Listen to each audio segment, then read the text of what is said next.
Hey everyone. Okay, that seems to be working. Welcome to the stream. I'm actually playing my Terra Mystica Tuesday League Division 3 game. Jump over to the table board. Yeah, so Tuesday League's pretty cool. If you haven't heard about it, check it out on Zoras's Discord. One sec. Looking for my coffee. Yeah, so I haven't been doing very well in this tournament, but it's basically a game every Tuesday evening. I'm playing against 4 other players, so every week someone doesn't play. It's their bye week. Yeah, so I'm streaming some of them. Last week we actually played in voice chat together, so I didn't end up streaming it. We just played in voice chat, which was a lot of fun. Yeah. Just give me one sec. Sorry, I'm just finishing. Kind of worked late and then had to get something to eat, so I'm still a little bit distracted with everything. I will break down the setup in a second. I'm playing third, which is cool. All right, so what have we got going on here? Past tiles, we'll start there. We do have temp ship in, but no ship BP. The rest of the scoring is in, so just no points for shipping. Cult coins are gone. Worker power, double dig is a little harder in round 1. This is kind of fun building up stuff. It's definitely an incentive to build a big building in round 1, actually, just given the mid-game track and sort of this scoring opportunity. Otherwise, you can hit it in round 5. This is kind of like pretty ugly scoring, so classic low ceiling factions like halflings, swarmlings are good, or ones that have built-in scoring is always the classic thing. Darklings, Fakirs, Dwarves, etc.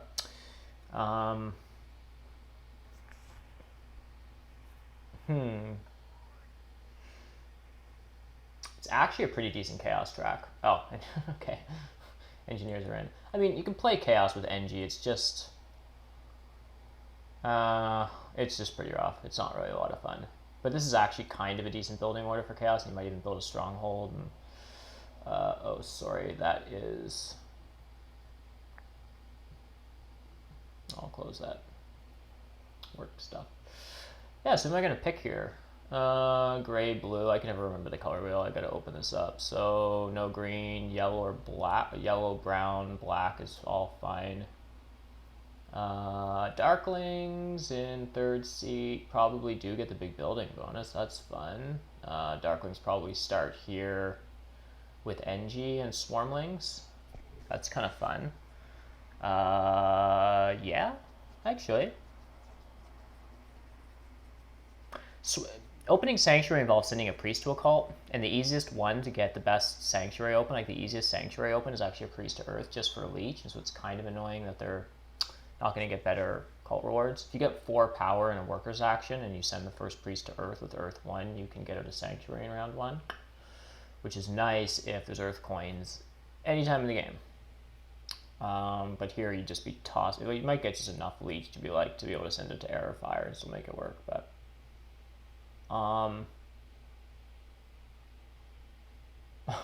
or Air 2 would actually do it, which is a terrible thing with Swarmlings and NG. And yeah, I'm putting way too much thought into how I would play Darklings here. I don't like cultists here, really. I don't really like halflings. I don't really like nomads. Good, I'm just going to throw in Darklings. I don't ever toss in Darklings. But, I don't know.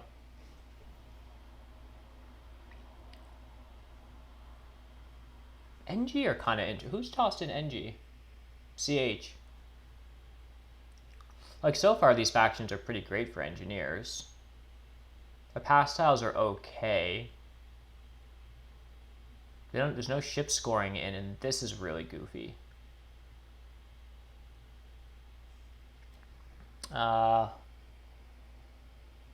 Well, because with all these trading post events in, you probably get your 2 temples out in these rounds. Earth 1, Earth 2, classic stuff. I'm pretty boring NG player. You'd hit your temple you know, TP Temple for Water 1, bunch of trading posts, maybe try to hit that, especially in round 4. Round 3, it's hard to abuse trading posts if you're going to build a 3rd temple. Now all your temples are built. Sanctuary, and you single temple. So you do hit a couple dwellings in this round, maybe. You hit 4 trading posts between these rounds. I mean, I guess technically you can hit up to 5. That seems like a stretch. 1, 2, 14.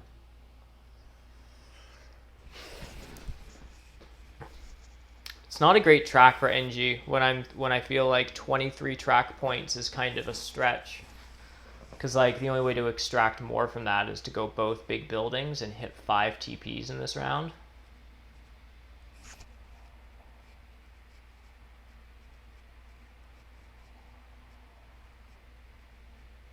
So yeah. That's super obvious.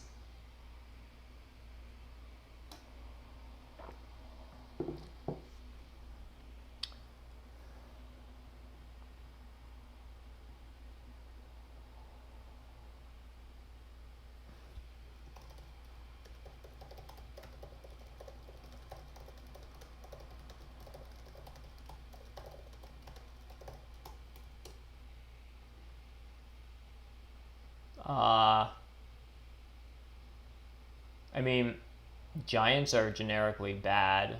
All of these factions are generically pretty broken.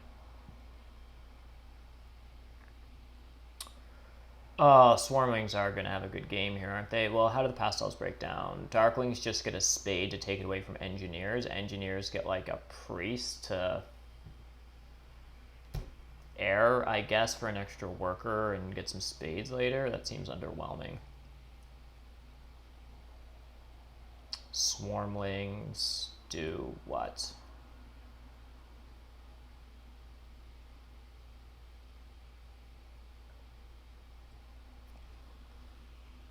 I'll just bid on Darklings, it's fine. I don't actually know who's better here, Darklings or... I mean, Darklings have to be better. This is a pretty good setup for Darklings. Sort of. The call rewards are awkward. No dig round, I guess, is what's missing. The other dwelling round they prefer. Because the other dwelling event has a priest. Something, yeah, it's just this cult. These cult colors are awkward.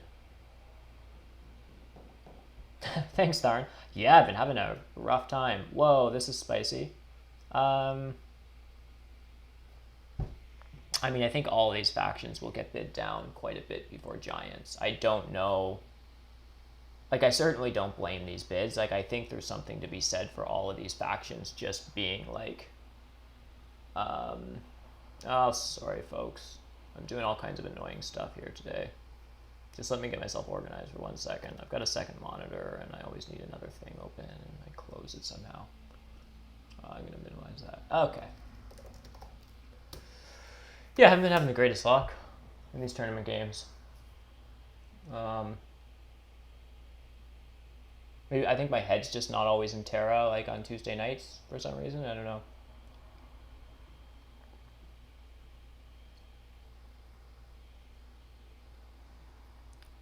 I guess Swarm, like, so these are the starting spots I would expect here in the East. And then stuff happens over here, which is all fine. Damn, Darklings do have a good game. Because they can carve this stuff out and then just dig this. They can still Sanctuary over here and then just make this a town. Oh, no, Giants will come through here. If Darklings don't single action first dig. That's actually complicated. But Darklings probably just want to open Sanctuary if they can. Because it's like... So Giants could probably get the center town.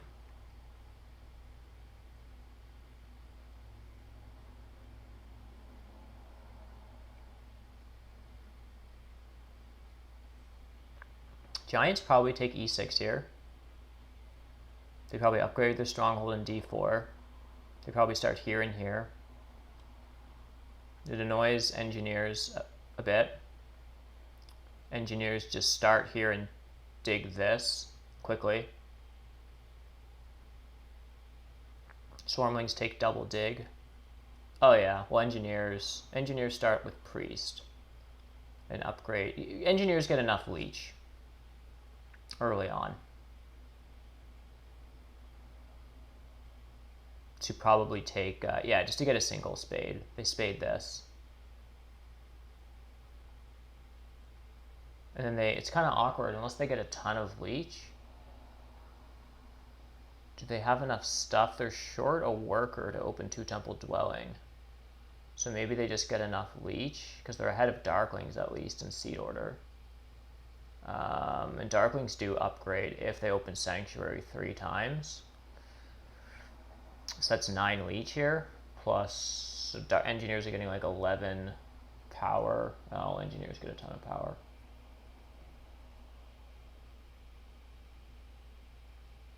Engineers probably do open 2 temple dwelling, which is pretty good.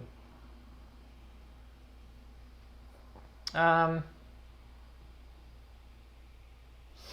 perfectly happy to play engineers against giants. A lot of people, like, well, actually, I mean, the Torque doesn't mind. But I don't necessarily need these players, but like in general, I think base map gray green, base map engineers witches, will be really specific, is like a really nasty matchup, and engineers just really hate witches specifically on base map. Isn't always actually true about other maps. And I think what happens sometimes is people get so caught up in that they just really think engineers hate all color neighbors. Engineers actually play pretty decently against, well, chaos it's pretty decent because NG can usually just like expand out quicker. Giants, again, engineers don't need a ton of red hexes to be happy. They need a bunch of greens.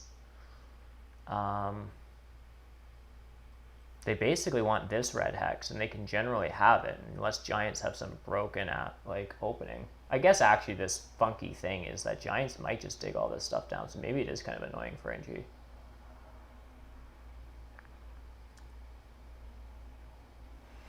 If this event wasn't here, oh, Darklings don't even, what am I talking about? Darklings don't even try opening Sanctuary here because giants take the big building. So Darklings just take a spade, and they do probably dig this first action because Swarmlings are going to double dig this. So it actually cuts giants off here, so NG are okay. And Darklings aren't as good.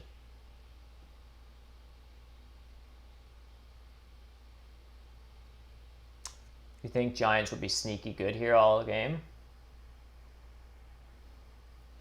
Yeah, the past tiles, like actually these events, this is actually a pretty decent giant setup, sort of, in the mid game. The problem is it's sort of a low scoring late game. But I will agree that like giants often can usually get like afford earlier TP events. And so having these with this in here, like I feel like a good giant start where you just like delay your temple until round 3 and water 1 then like can probably do some damage in here. And then you sanctuary and you try to like, maybe that's the play, you like sanctuary for fire 2, you try to take the fire call and you like 3 town and play network. Like you should be able to get second network. Second network, a call, some pass tiles, some decent mid-game rounds. You start on D4, you don't get a ton of early leech. Darklings probably cut you. Oh, actually, if Darklings are going to cut you off at E6, then don't they just want to upgrade here? Which means they start here and allow Swarmlings to cut them off. Swarmlings might open with double dig.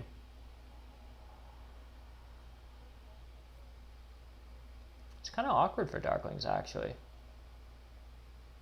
Because they can secure this hex and then make their sanctuary over here once they're cut off here and take these hexes.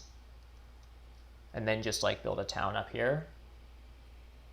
Could be.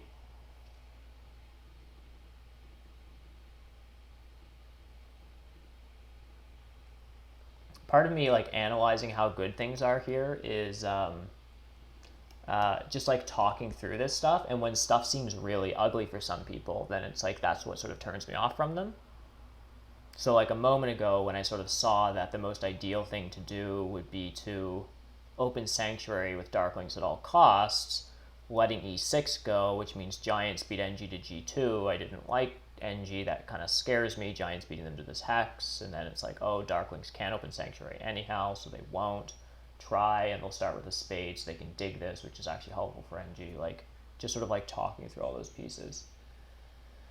I guess I just take another point off Darklings.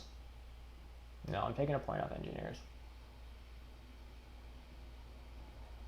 With these tricky auctions, and like trickier players, I realize this is kind of an annoying auction because it's just going to go on for a while probably. Watch, I say that and CH jumps to Giants. Like this auction is lasting a long time because all these three factions are pretty close and they're like all just a bunch better than Giants, but we're just not sure how much. So it is kind of annoying how long this kind of lasts, but I actually don't always mind running my clock down a little bit. A, because thinking through this stuff is important, and it gives me time to actually just like think how I would play each of these four factions, as opposed to an auction ending quick and then just like having to like make up a game plan on the spot. So using time in an auction. The other thing is like if I don't bid so fast on a faction, like it's not revealing my hand.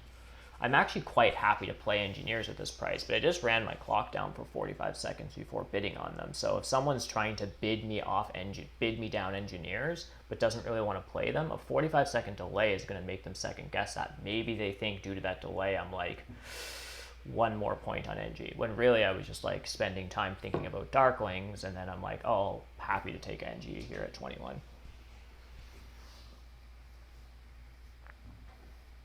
I will admit the track isn't great for NG.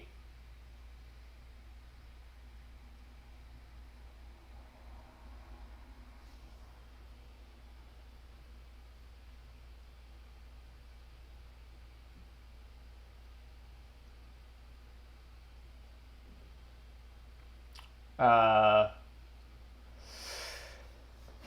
does the leech look here? If it happens with G6 Swarms, I would assume so. These are all pretty solid players. All of these players have a different point, been in the 500s, like they're pretty active players. All right. Isn't that funny? I had the sense like maybe CH takes 30 factions a little bit more. I just had this sense that CH was going to go Giants like a point ago. Anyhow, yeah, so yes, the reason I was expecting G6 Swarmlings was because, yes, these players are all like, I kind of expect them to kind of do normal-ish kind of things. CH is known to take kind of creative lines, which I like he'll, I think with Giants, he'll probably do kind of normal Giant stuff, but he is like a person who will experiment with water too and stuff, and I don't know. He does fun stuff in games for sure. But like these players are all solids. I kind of expect them to like, I was sort of following this bid, interpreting that this kind of stuff would go on. So I just go here. Giants neighbors could suck. Oh, okay, so I wasn't expecting Tensor to go there. That's fine for me.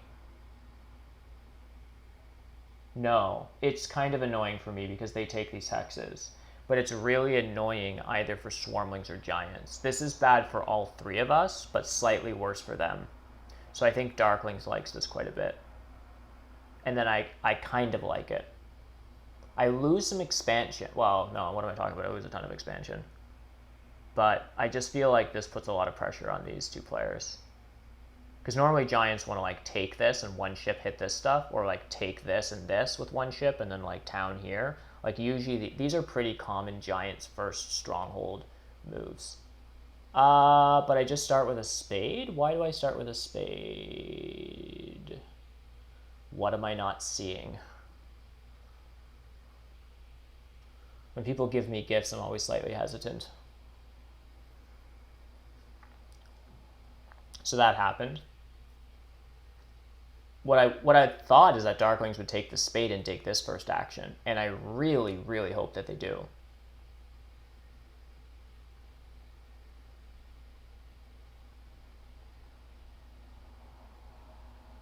So Giants are going to upgrade here first, and Darklings might upgrade. I think I'm going TP TP and then using my spade before Giants can do anything. I think I go here.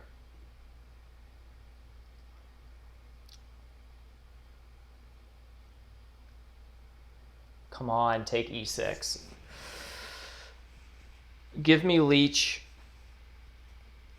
and protect your center town and block Giants from being able to just run to the south.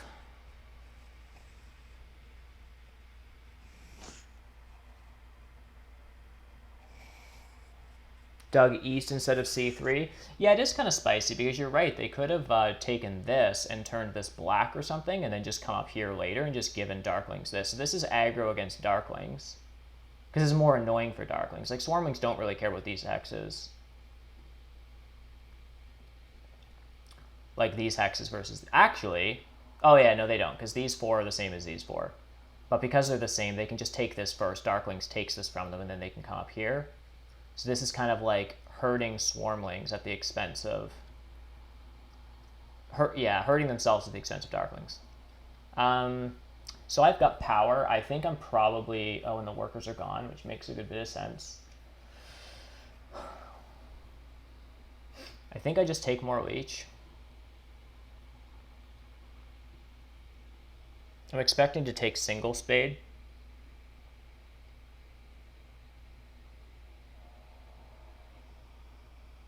Yeah, I always greed leech. I'm like, most of my openings are about greeting leech.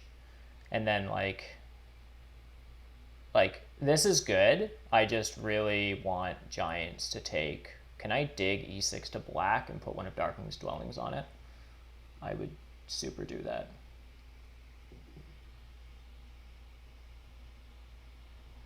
How much for shapeshifters? I would super love to be a brown faction right now. How much does it cost? 5 power tokens or something? I forget how to play Fire and Ice factions. Alright, so now I take my single spade, because otherwise this is gone forever.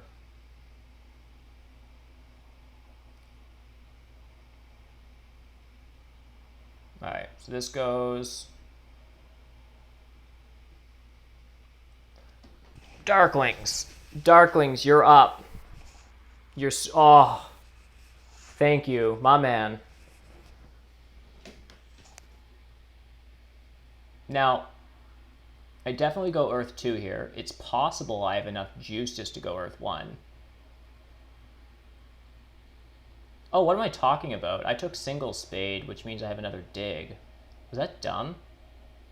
Is this my Tuesday League brain coming in? Why did I take single spade when I don't have a ton of workers? I guess I'm opening temple...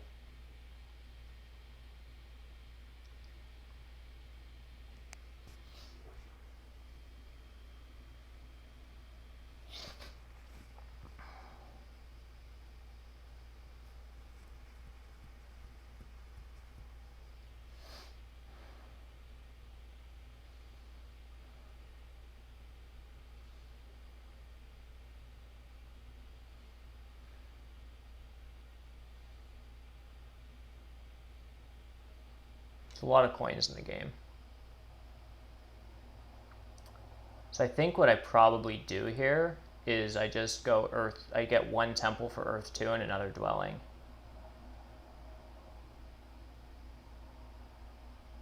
It's that or I'd use my spade and decline build. I probably just shouldn't have... I probably just should have not used single spade.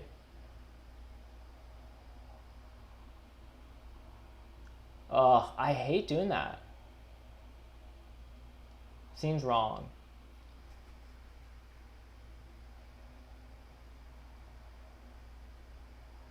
I mean, Darklings won't mess with it. Yeah, I know.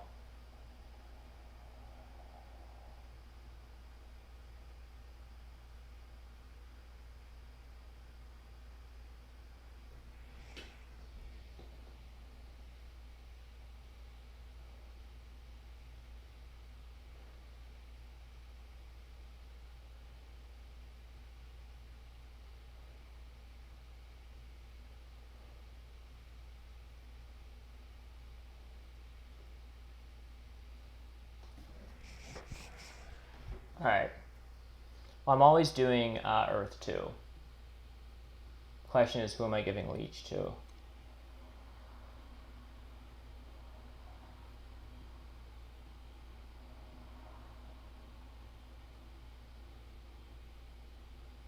Let's go with the easy stuff. Earth 2 is mandatory. After this, maybe I was supposed to just take coins. See, I'm not thinking through this stuff, guys. Now, is this like a fancy Air 2?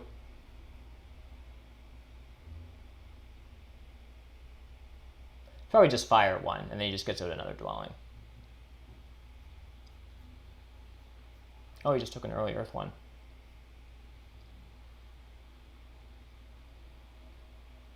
Okay.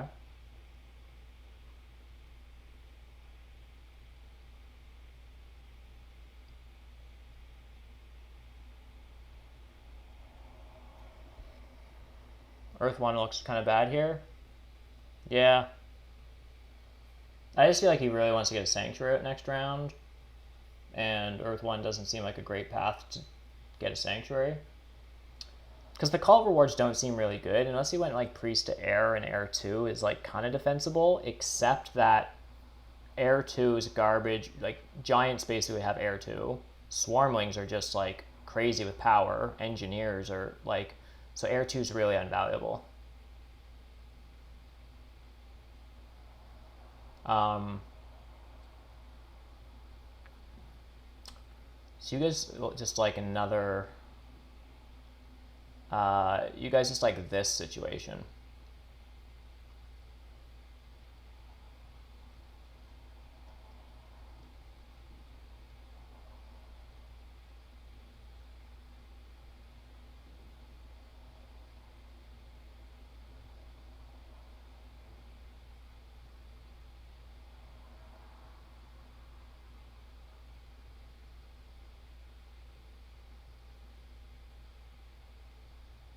No, Aaron, you do not need Fire 1 here. You don't need Fire 1. It's going to be okay. Your engineers.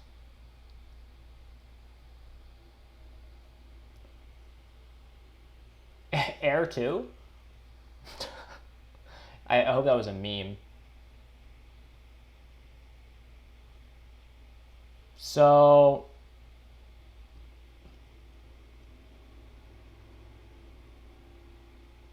how about I just burn off another 4 power tokens and open 2 temple, 2 dwelling?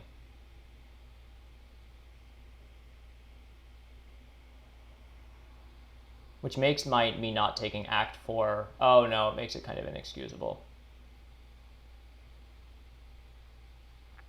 So...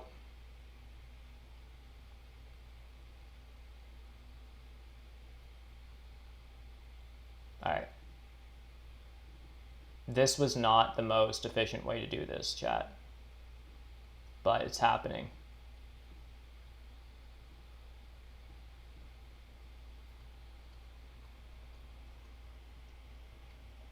I know. I could get double dig and I could do... but usually if you just end 2 temple, 2 dwelling with engineers at the end of round 1, it's really good. Is this the best? Should have I taken a coin action and not been an idiot? Yep.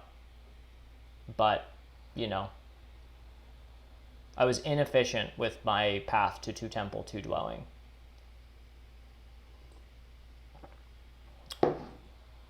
Why is that a nice break?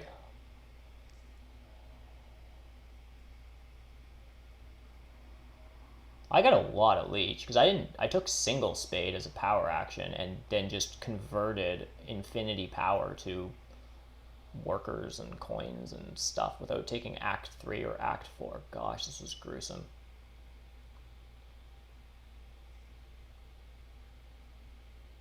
Yeah, I don't know. That was stupid. I had a pocket spade. I was like, Giants had their stronghold up. I was like focused on...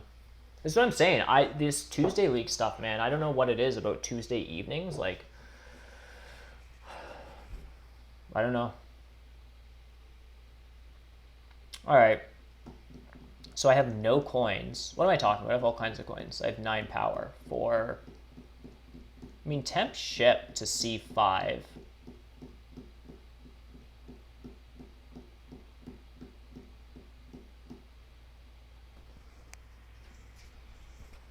Can I get 3 dwellings out next round? I have the workers. I need 3 coins and a single spade, which is 7 power. 9 is 4, 8, 5. I need 1 leech. I need 3 power. And it, like, has to work perfectly. I need to, like, be first turn, convert power down, so I only have 4 tokens and bowl 3.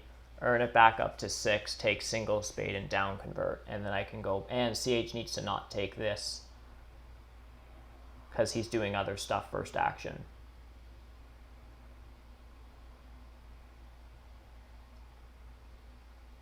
Otherwise, temp ship is super useless. Anyone else taking single spade? Giants can't. Swarmlings can't. I can at least get 2 dwellings out. That's going to be pretty good. Single spade. That way I can send my priest to something useless, like water. Alright. This can't be super bad. And then I can just ignore points past tiles for the entire game until late game when I regret doing it. Oh, they absolutely take single spade? Oh, they want a town. They super want a town. Oh, I'm going to complain about double spade, though. Oh, no, double spade is okay.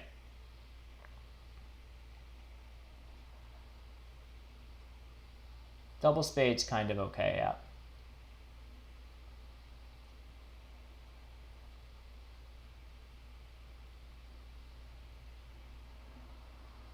It's a little weird. Yeah.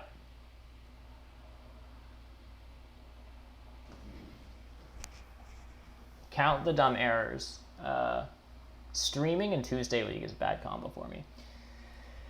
So I need to take C5 now. And then if I'm taking double dig, I need at least 1 more coin for it to be worth it. Do I get 3 coins? Well, I can definitely get 2. Darklings are probably building a sanctuary. Yeah. Let's do this. And do this. And then someone's going to give me 3 leech, and then I'm going to build on these dwellings. And it will be another game where I kind of come across as aggro to Ben, which I feel bad about. I don't do it on purpose. Oh, I might not have leech for double dig now. He can upgrade ship, and then I just need to send a priest to a cult for only 1 power.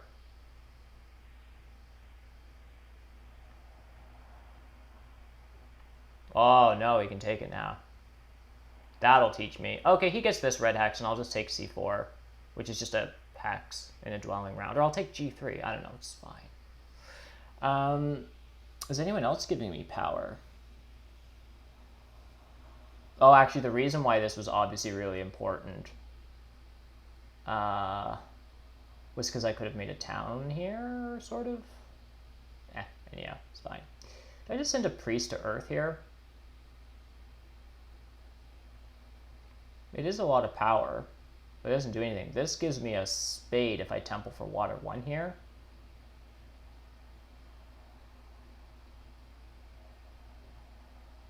Super feel like no one's building next to me. Oh, I bet Swarmlings upgrade this.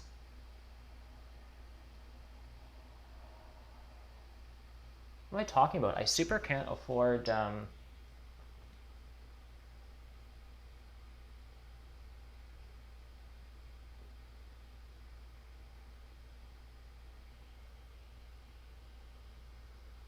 I can hard dig this hex? No, that's too spicy. What I need are 2 coins and 6 power. I can do this and I have...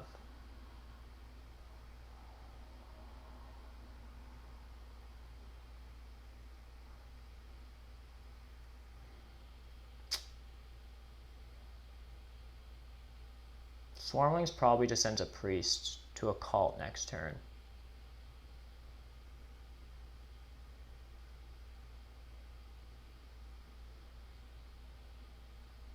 Oh, I know what I need to do.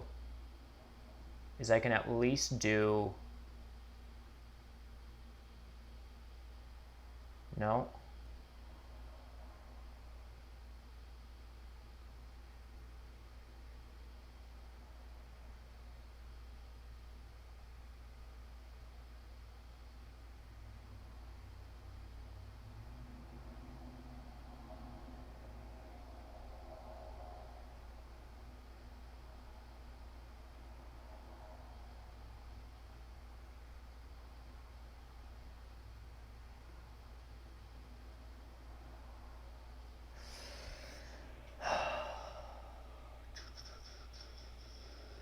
There have been inefficient moves, chat. Oh, remember when I didn't take coins last round? The difference between taking coins and not is approximately 3 extra coins. You know how clutch 3 extra coins would have been in this round? That would have been pretty good. Yeah, I think Priest of Water is the best move. I think now probably Swarmlings upgrade D5 to a TP. Oh, they don't. Okay.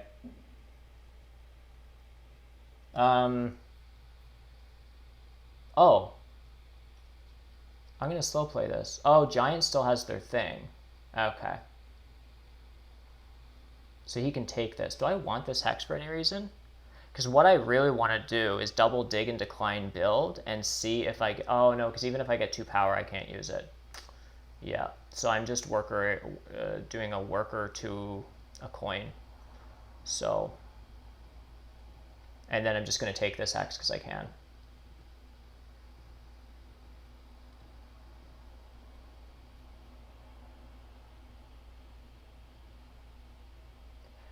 Tharn, maybe. That's why I ran my clock down so low.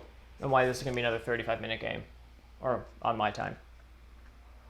Because I was thinking about that, but then I just don't get any spades. Like, at least this uses my temp ship. Taking temp ship and not using it is like a lot of wasted resources. So I'd rather, like, this was the safe route. Because he had a priest and power and other stuff he can do. So, like, worker to coin, and it's, yeah, obviously this isn't ideal. Obviously none of this was ideal, but yeah, anyhow, is what it is, folks. There's also a spade just chilling out.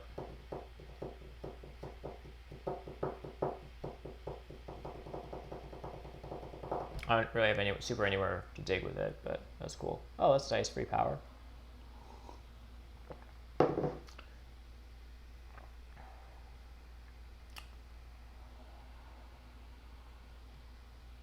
That turn. What turn?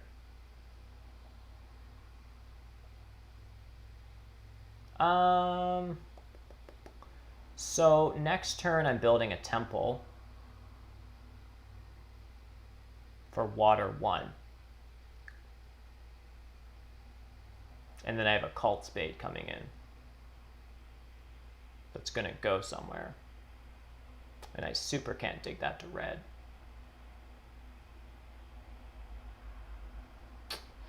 So I can just pass for 4 coins. Or I can dig F3 to red with a spade, and then I have 3 coins and not enough coins for a 7. Oh, I'm just passing for 6 coins. What are we talking about here? Wow, wow, wow. Look at me go.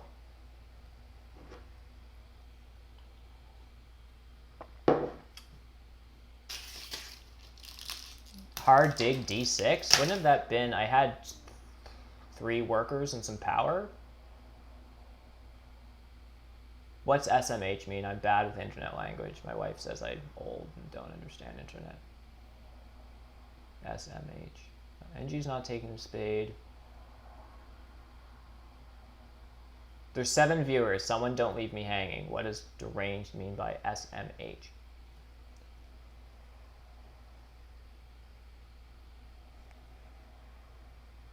What? Alright, that's just someone being funny.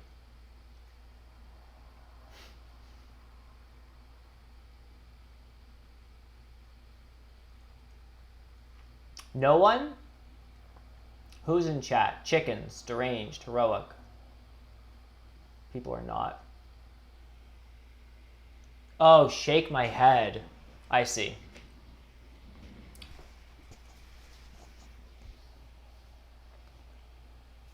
Well, this is my brain on Tuesday League. I misplayed something, and I just really need coins. Now, maybe I didn't need coins that bad, and I could have taken these 3 coins and still had 6. I would have gotten 3, because I'd have power, and I'd send a priest, and I'd convert down. And then I just would have used my dig here before Darklings get any wise ideas and double dig, and I dig this to red, and I cult spade it to gray. And life is fine. Probably.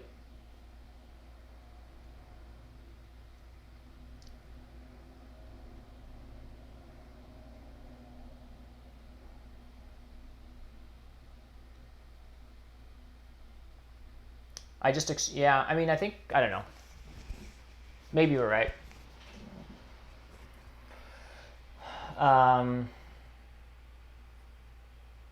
There's also an argument to be said that I should have just taken this over this, because this is probably 4 points, so I just traded 4 points for 2 coins.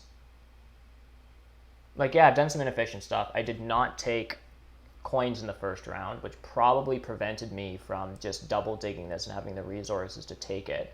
So that lost me a town, and then I did a weird pass on not a spade or points, and like now I'm paying a lot of money for a lot of stuff for coins because I'm poor, which is my fault. I still feel like I got a really good deal in auction, and Darklings and Swarmlings and everyone else has done some pretty annoying stuff to each other.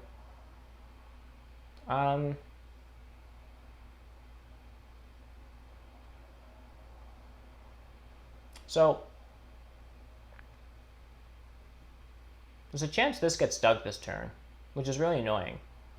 But I want Temple on water 1.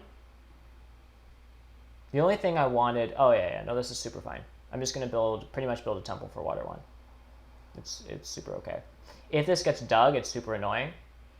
But I at least won't leech from it if it happens. Darklings took coins, so there's no point in me sending my priest off right now to, like...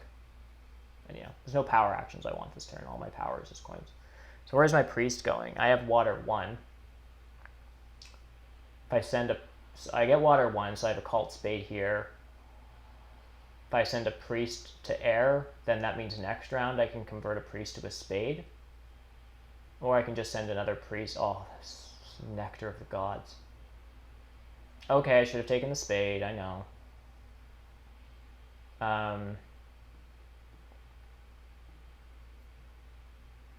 Oh yeah. I actually was right to just rush this. Look at me rushing scoring favors. I'm learning.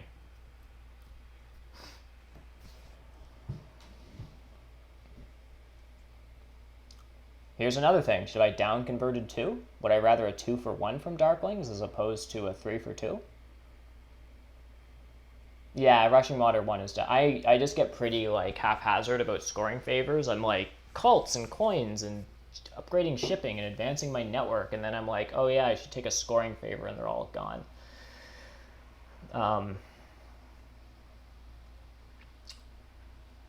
Swarmlings got over here, and super have ability to dig this, and they super do.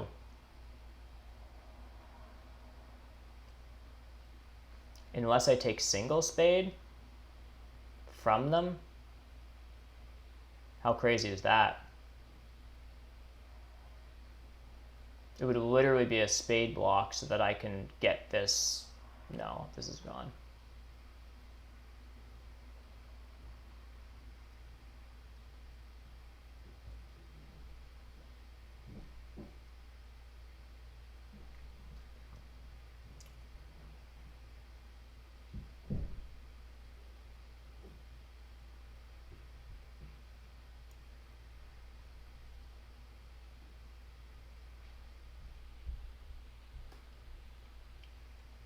E8, is that this one? I was thinking about the E8.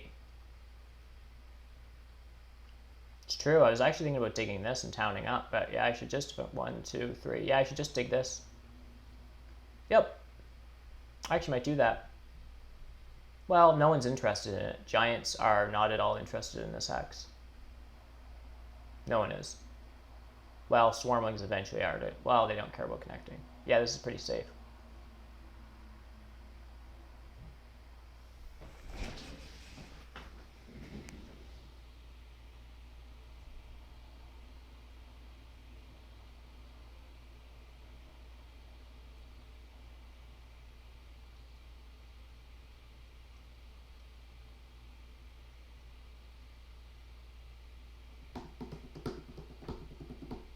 Okay.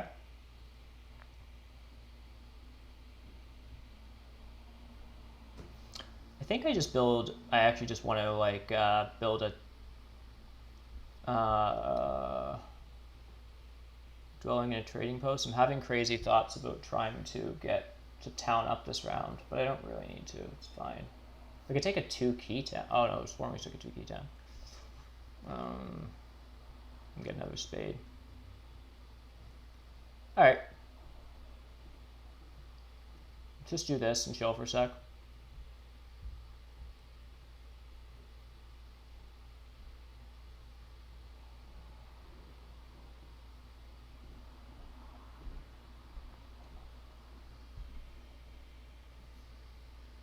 Three temples.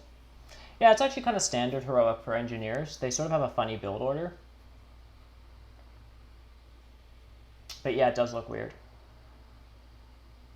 Their temples are really cheap comparatively. They're the workroom 4 coins. A lot of stuff with NG is really cheap, but their cheapest buildings are their trading posts, followed by their temples in comparison to their economy versus other more vanilla structures' building costs. So if you want a third favor, most vanilla factions' third favors through a sanctuary, traditionally. But yeah, it's not like this. It's not uncommon for this to be a common build order.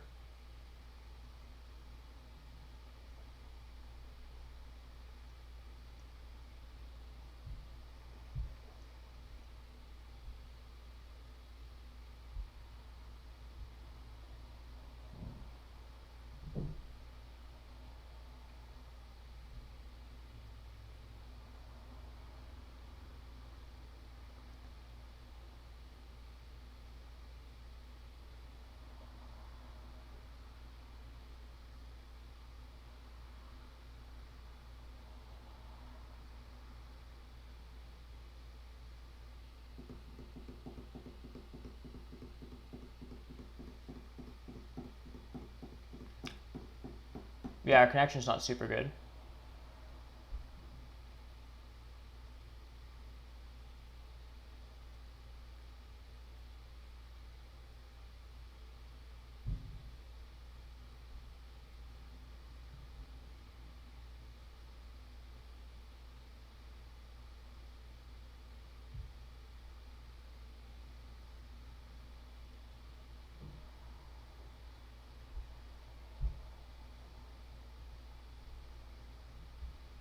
So I think I'm just building a random trading post.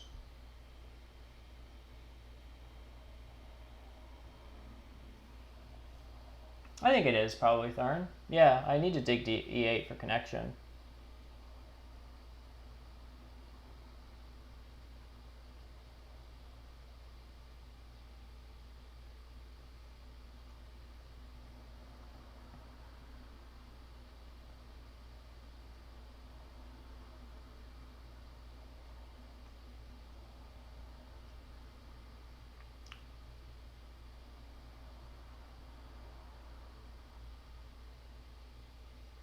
Okay.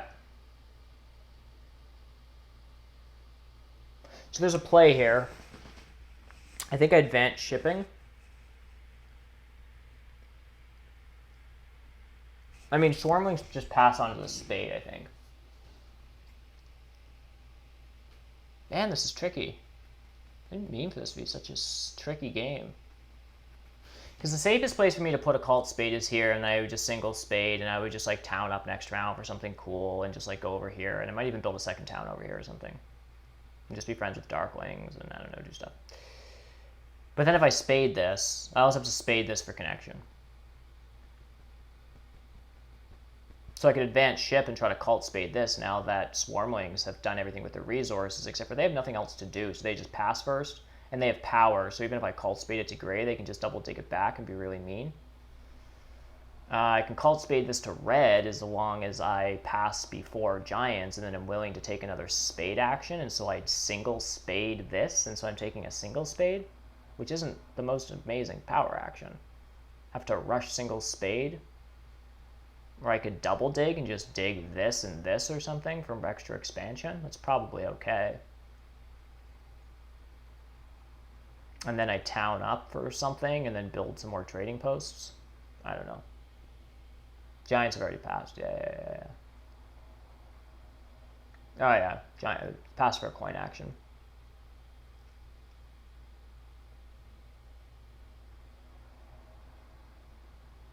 Town Hope's up here? That's a lot of digs.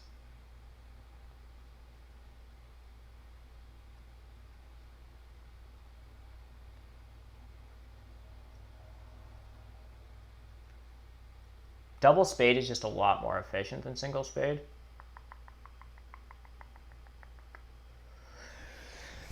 I think, though, what's CH's shipping? 1.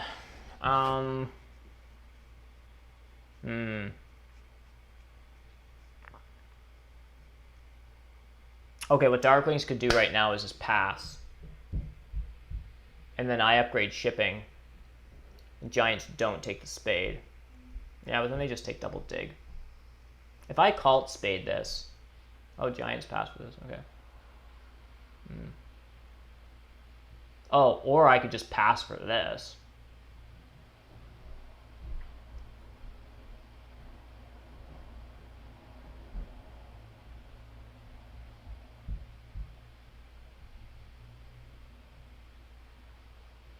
Yeah, and this cult spade is just going to get wasted.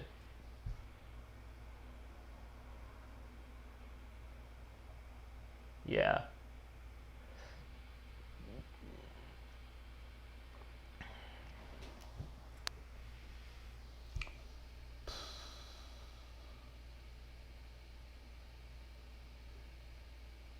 Oh, I know what I'm supposed to do.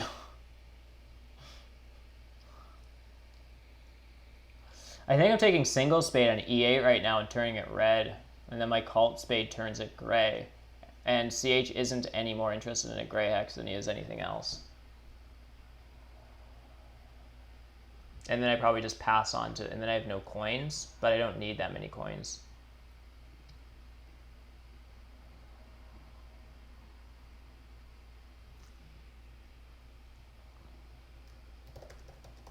I had no idea my clock was running down.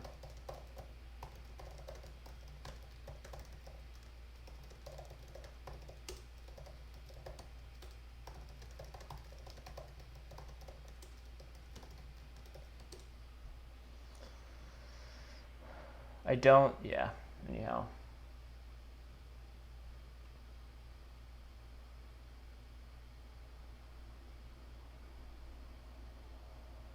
I'm just sending a priest off because I need the power for coins next round.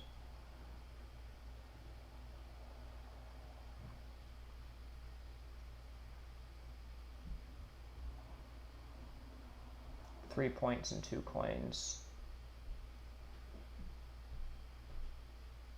No, so I'm going to pass. I think I'm just passing for another priest. Okay, this is super messy.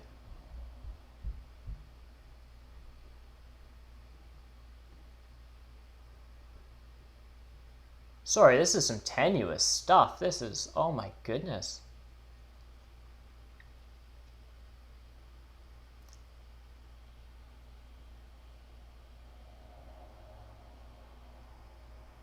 You guys are planning out 4 towns?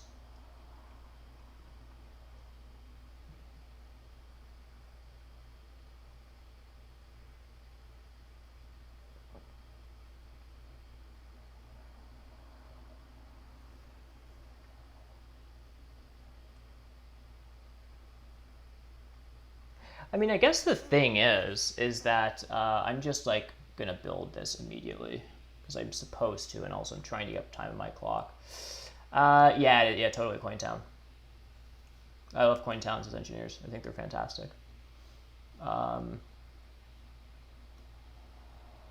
Yeah, it's absolutely a Coin Town, and I'm building some trading posts and converting power to a worker if I have to, and sending priests to cults and fun stuff.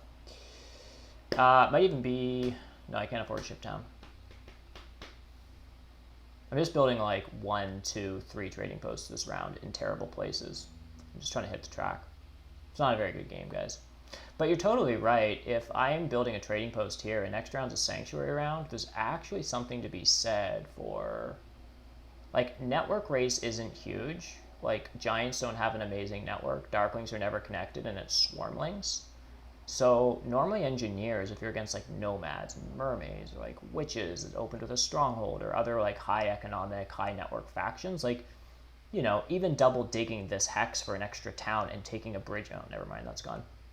And taking an extra bridge action is like 9 power that could just go to 3 spades for 3 hexes, which is more earth 1 points in network. But here there was actually a weird line where like this could have actually been kind of okay. Oh, look, Nightbot is working. I finally set it up, folks.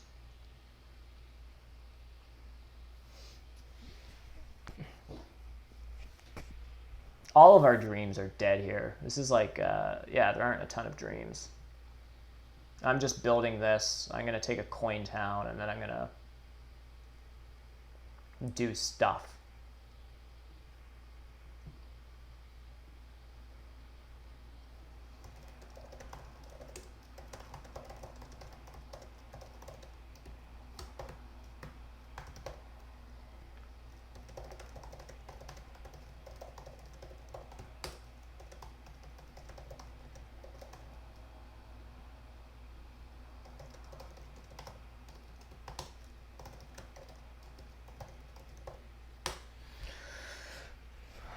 Buddy Linsforth, who I play with quite a bit.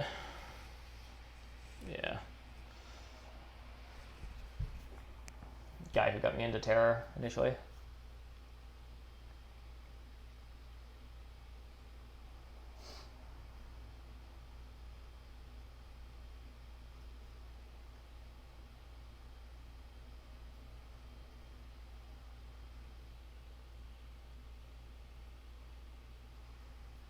That's possible, Deranged. You also might be influenced a lot by Rainier.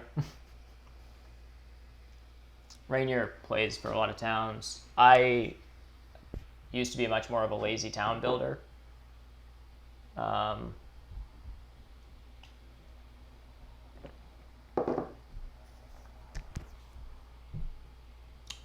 now I'm just giving a bunch of people each. I'm just building trading posts because they're worth points. But maybe there's actually, can I afford to upgrade shipping? Yeah, I super can. And, I would just like to put a trading post somewhere that could be part of a town, you know what I mean? But I'd have to upgrade ship once and build 2 dwellings in single spade, which is 8 power / coins and 8, 9, 7. That would give me 3 things left. I think I'm always doing this turn though, and I said I was just going to play a bit faster. I want to go dwelling, single spade. Oh, it's 2 dwellings, so it's 4, 6 power coins. 6, 8, 5, 8. So I can get 1 trading post out this round, but it's in the right location and I leech more. So I just need to leech 2 more coins, which is a priest to stuff. Oh no, but I need my priestess workers. What am I talking about? Nah, that was kind of silly. That's fine. Hey Alex, how's it going, man?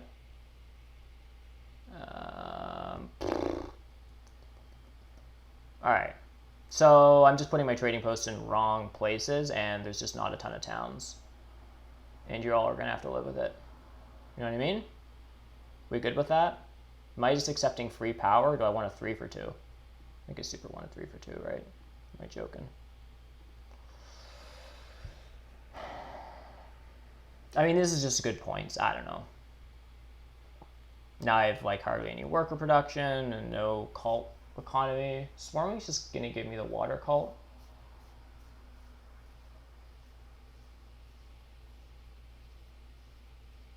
We sort of, except for my build orders messed. Like I don't really. The only towns I can build are dwelling towns.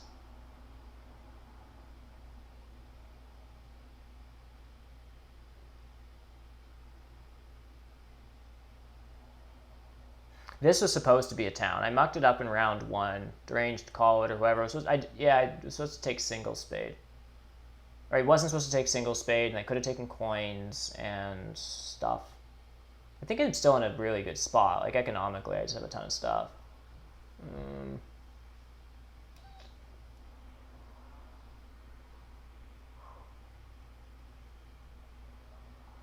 It's really tempting just to convert these priests into workers, because I can get a dwelling and a trading post out, which is super economic.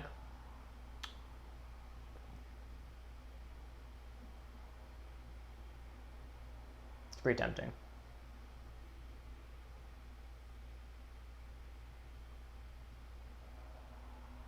But why would I do that? Is that actually good though? Or would I rather just convert power to workers?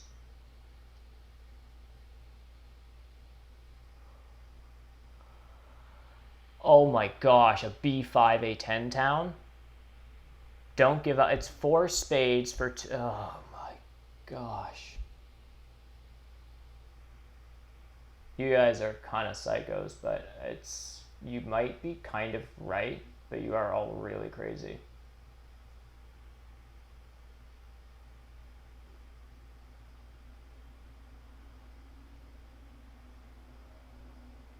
So, do I send a priest to a cult and convert?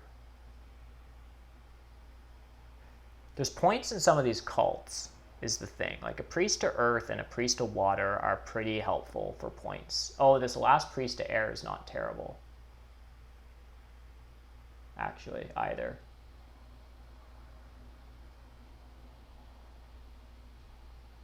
Okay.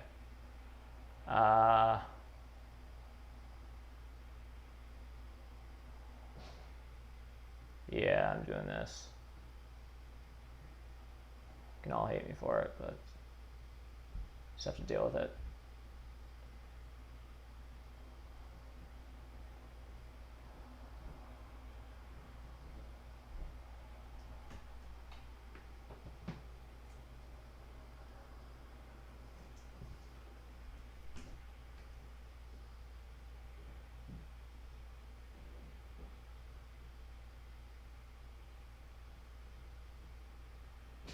So CH has 2 towns coming in, and he's in the points lead, but he has no cults. But he's still second in network, right? Like if CH builds no more structures this game, he gets 12 network points.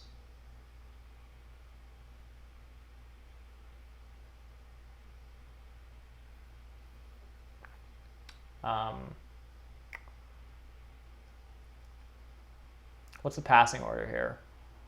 I'm okay with either of these pass styles. I prefer this one, obviously. I'm actually going to build it. I am probably building a sanctuary, like a. Well, I'm building a sanctuary, of course. It's 9 points because I need another temple.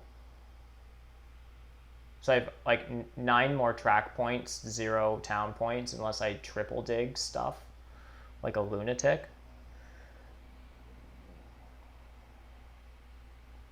Also, CH can just disrupt it. Like he needs one of these hexes, guys. So like if I invest in B5, he just takes A10. I don't really see the path here for that.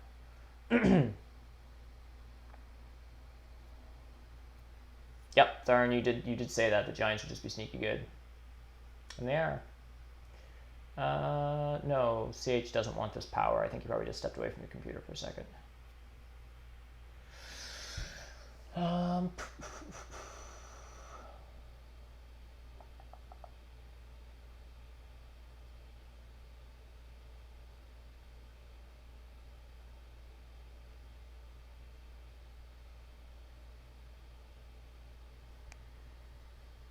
You know, it's also super weird. Just based on my obnoxious build plan,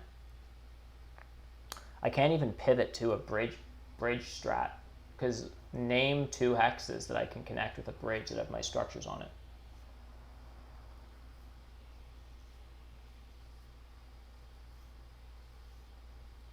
Yes, that's the town for sure. Chickens. This has always been the town.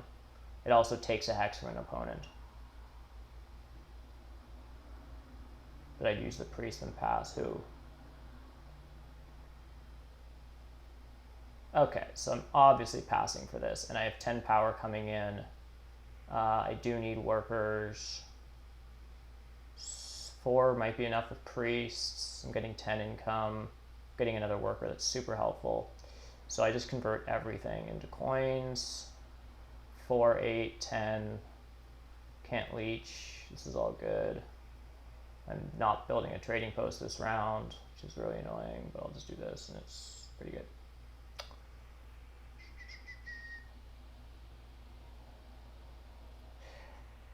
Oh, no, we're super taking the West Town. Yeah, I was really just going to go points greedy and build E9, but I didn't actually build it this round, which is kind of crappy. Except for it would have actually been... This is the trading post not to build, because it would have been the one that would have covered up a worker, and this also gives me a structure to build over here. Because now I can dwelling, trading post, temple, trading post, you know what I mean? Like I can, now I have one, you need like one trading post to get yourself going, so you can build a temple on it, so you can TP again and dwelling. But when everything is, or sanctuary, or sorry, stronghold, like it could actually be a stronghold town. And then maybe I dig, yeah, I could even like do some weird thing where I like dig I6 at the end of the game and just smash another. Yeah, that's what's happening here. I'm going to take this hex, these hexes, 4, 5, 6. Is there a stronghold involved? Probably, because I have water 1. Oh, damn. The problem with building a stronghold, I actually don't want to build a stronghold. Kind of have to build a stronghold, though. Unless my temple is for fire, too. The problem with building a stronghold is I already want to follow the track and build sanctuary temple. If I just build a stronghold this round, then I don't have a temple to follow 4 track points here. So I want a sanctuary. So I'm building a sanctuary, and I'm building a temple, and I'm building a stronghold. Then that's just everything up. That is like as tall as NG as you can get. And what I really need to do is blast out dwellings. And I'm not doing amazing economically, so I can't afford to build all of my tall structures. And then, you know what I mean? Like, that's a 17 structure game. And this is not a 17 structure game. This is a 14 network game. Redeemed posture. Oh, thanks. I appreciate that. I'm getting to the point of a stream where I'm not doing very well, and so I start, doing this. So I appreciate people looking out for me.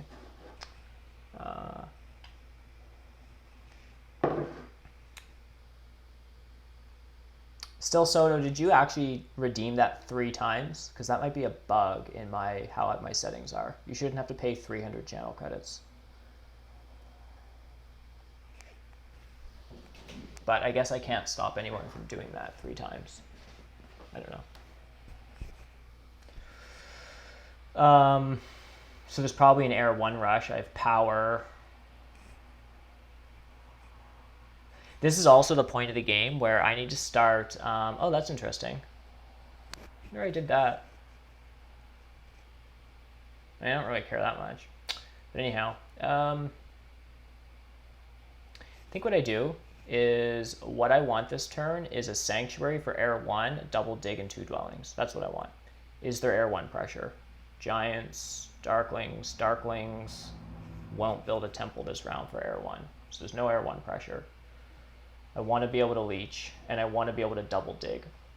So I'm doing this. Other things I would like to have is a priest to air. I probably get that. I don't imagine darklings send it here. It's not that good for them, right? They're giving up a dig and 2 points to gain 2 points, so it's a wash to everyone, but it's kind of a swing against me. but minus the utility of a dig. So this is kind of secure from Darklings, I think, but I do want a Priest Air at some point to lock that up against them. Some of these cults are interesting to start looking at against Swarmlings. Getting in a fight with cults with Swarmlings seems like a bad idea, so I might not want to send a Priest to Earth here, because I think he just responds and then wins water, but a Priest to water might get him to like focus on Earth and lock this up, and maybe if I just send a Priest to Earth here, I can, or a Priest to water, I can have this. Anyhow, just thinking about my moves here. So what do I want to do this turn if I could stay in as long as possible? Overproducing Priest, so one of these can be a worker or a ship upgrade.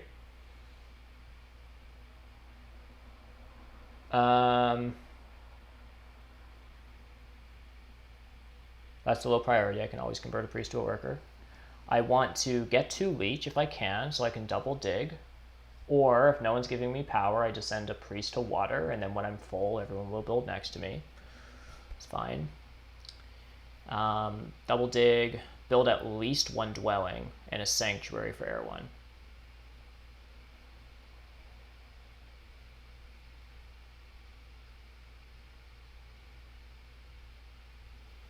So if yeah,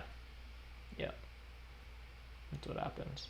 No one's going to be in a hurry to pass, but I need to be prepared to pass as soon as Swarmlings do, because their pass tile is at least 4 points for me. Oh, there's my Leech. This is better.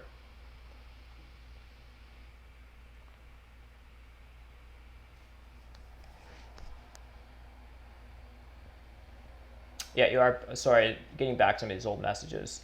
Chickens, you're back on board now. Was that after you were on point with noticing the western town? Yes. To be fair, the plan was always 4 trading posts last round, in which case this made a lot of sense. But since this pass tile came up and I had to pass early, it's actually decent compensation because I sort of lost 3 points. Darklings aren't going to do anything crazy, are they? Probably not. It's fine.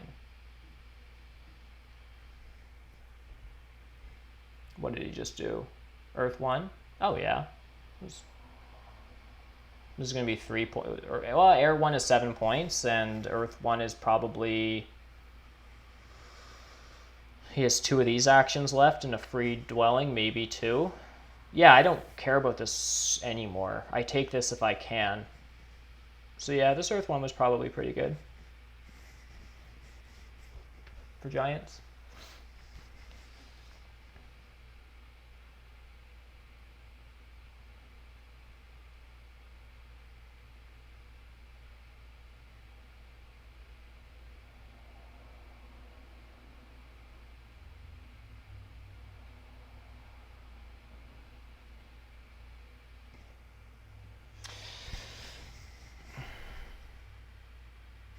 I should also get a Priest of Fire here.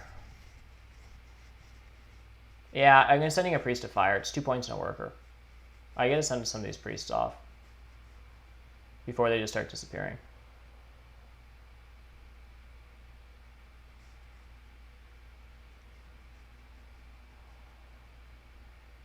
It's next move.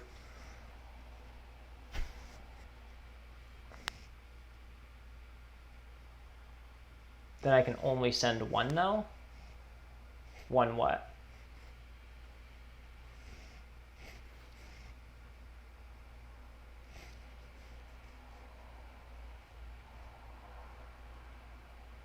Possibly.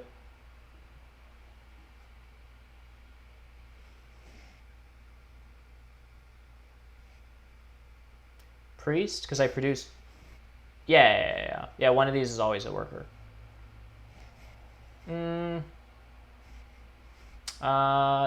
I get 10 and I can take 12. I actually don't want inefficient power right now.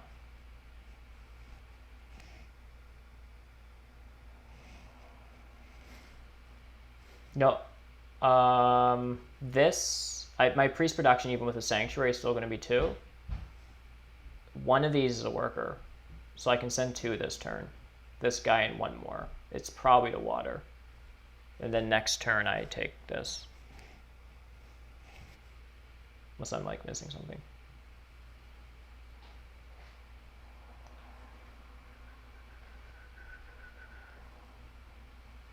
So Giants want a bridge. It's fine.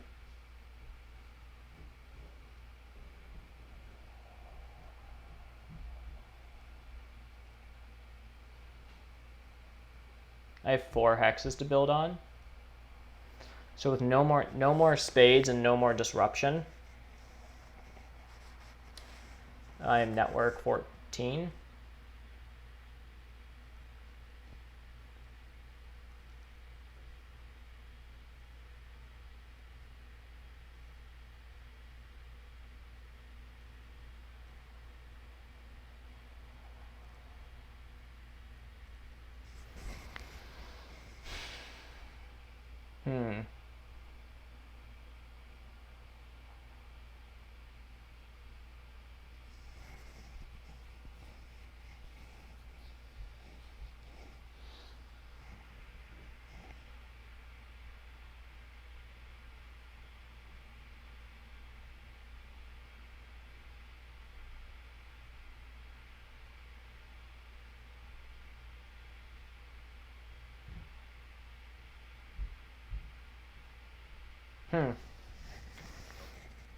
I'm only counting like 133 points here.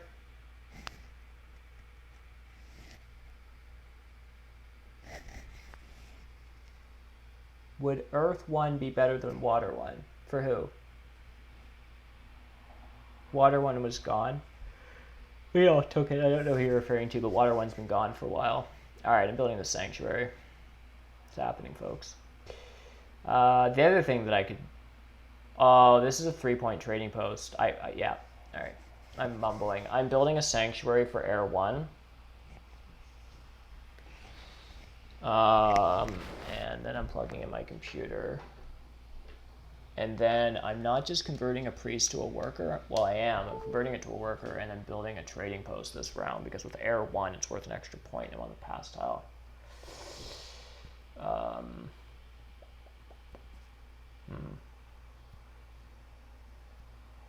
Yeah, I have Earth 1. I just have normal stuff. I had like normal NG build order, just chaotic execution / giants, and I don't know.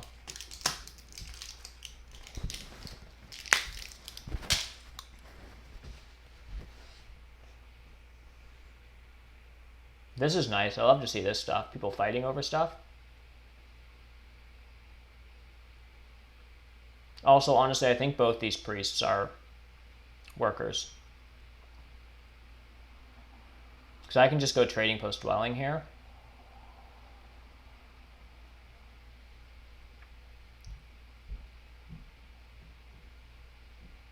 And converting a priest into worker, which gives me an extra income, is kind of like converting a priest into 2 workers. Because you get the worker that you converted to now, plus the income next turn.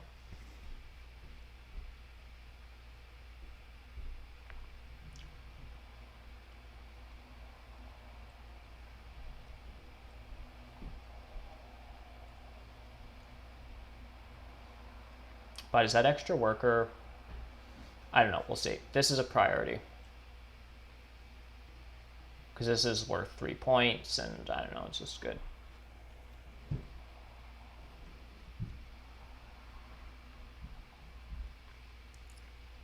The other thing is, if I want to reach these hexes, I need like a bunch more coins.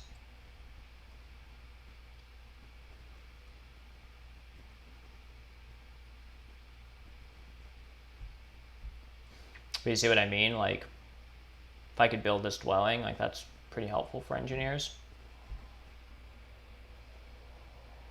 If I send this priest to water, I don't get any of the power from it.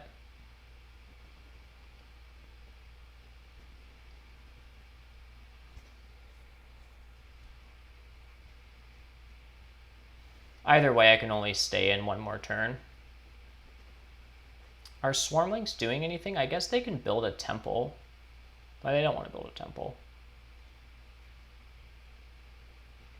What are Swarmlings doing here? I mean, if they really want to solve, they could 5-power Priest. And then overproduce Priests. Oh, they could 5-power Priest to Priest bump and lock up Fire. To try to stay in for a pass tile. Yeah, my points are a little saucier, for sure.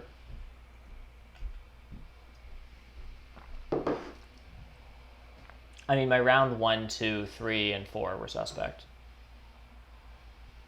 But since round 5, it's been smooth sailing. Oh, did I call something? Wow, too bad I wasn't commentating on this game. I might actually get something accurate. So I just do this. I mean, that actually made a lot of sense. What else is he doing with his power? And it just like locks up a cult and stuff. So that's pretty good. Yeah, it's only like it's the points really are suspect here. If I lose a cult, I'm like maybe 129. It's not good. That's without a pass tile. Spade's not terrible.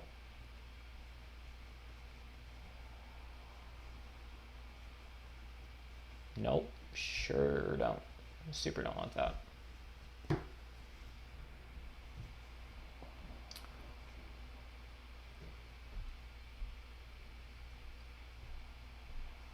Because I have 2 priests next turn. But I might want to just upgrade shipping and reach these hexes.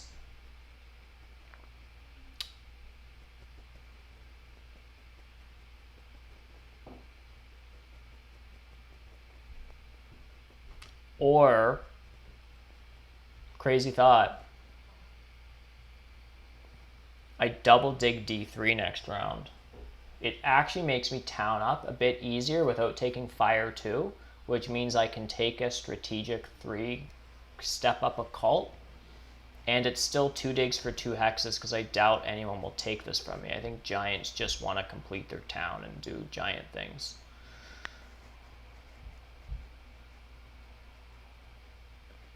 Because at this point, if I don't... Okay. Take the spade, take a coins action, spend both my priests and a bunch of coins on shipping, and then hope to get these with no one disrupting them, which is a pretty decent chance. Swarmlings aren't upgrading digging yet. Like, that's a line. But without this ship VP in, it's kind of nice to take advantage of not having upgrading shipping. Like, I could just connect off one ship. And if I pass on the spade and I double dig this, then I use my power for digs as opposed to coins. Oh, yeah. That super helps. Yeah, so I'm passing on a spade. I open double dig on this. I get this, I get this. My spade gives me another hex. Maybe I upgrade ship to 2 and take 2 more hexes up here. 1, 2, 3, 4, 5. With a temple and a trading post and 5 dwellings, which costs 1, 2, 3, 4, 5, 6, 7 workers, which I have with a worker town, and 15 coins. Close enough. That's the plan, folks. That's it. Webber out. I think I have a game here. I'm salvaging this. I'm putting this spade to good use.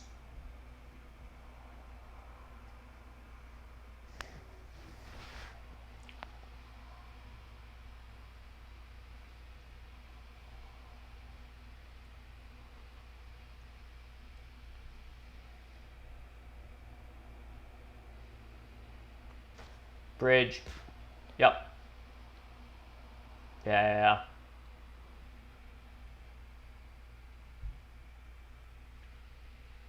Yeah, exactly. I9, that really answered my question. Which I kind of like. That sometimes happens in Terra Mystica where you're like, this feels weird, but it's counterintuitive, but like kind of the logic checks out, but you're kind of on the fence. And then someone does something like a single spade in I9, and it's like, okay, yeah. Like, I'm not spending 8 coins and 2 priests for 7 points. Like, those coins could just be used for something else, probably. And, like, there's also points in these priests, is the thing. Like, these cults are kind of open, and I feel like winning a cult from Swarmlings is something I should try to do. And with a priest and Earth 3 or something, like, I can lock up a cult. So I can get like 8, 4, 1, 2. Oh, this happened. That's so good. Well, I guess Darklings will just take Air 1 next turn. That's fine. So I'll have like a point here and a point here, and 8 and 4. 14 call points and 18 network is like 32 endgame points, plus Air 1. So I don't pass for anything, but I have 36 endgame.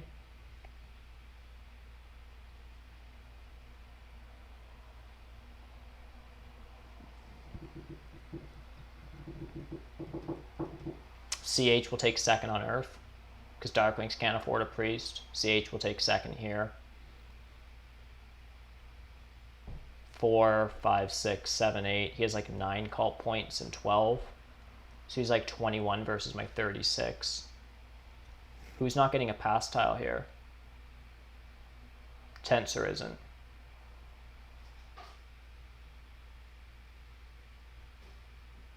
Okay. So this would be 29.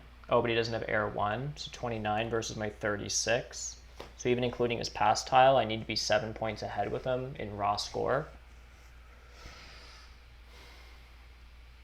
And he still has a town to found, and I have a town. Damn, suspect, super suspect. But yeah, I will need a bridge. But I think I still do this, right? 1, 2, 3, 4, 5, 6. So 1, 2, 3, 4. I need 5 workers, and then I take a worker town for my other dwellings. And leech enough back. Yeah, this is tight. Alright, I'm doing this though.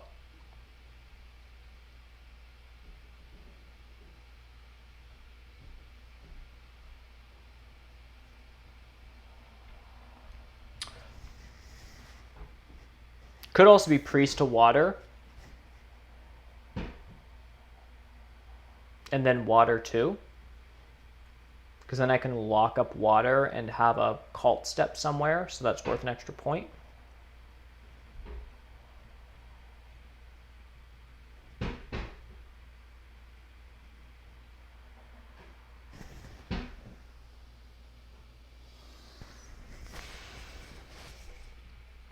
Yeah, it's not a... Yeah, I agree, chickens. I think the thing is I need to make sure I town up before I build out, because I needed the resources from one of these towns in order to do the rest of the stuff I want to do.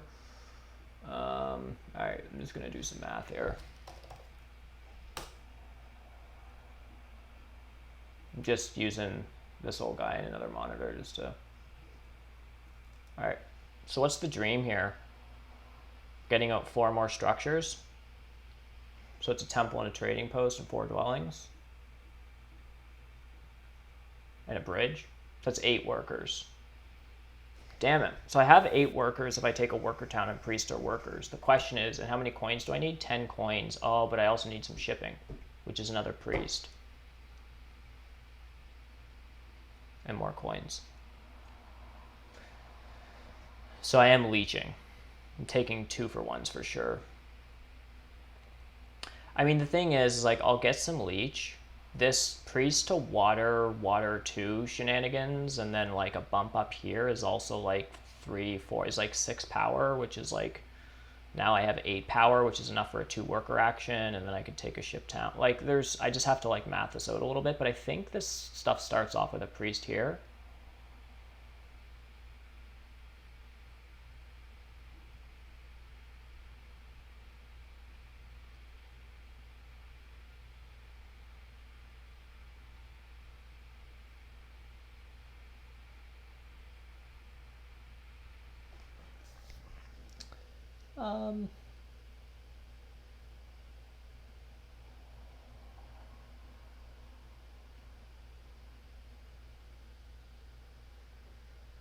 Yeah, I have enough workers to finish up this town.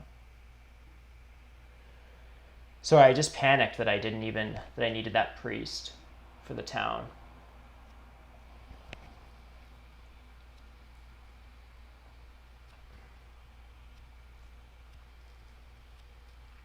That we should settle. I think I need to take this leech and not settle for anything. Well, I guess the thing is these extra structures are just Earth 1 points, right?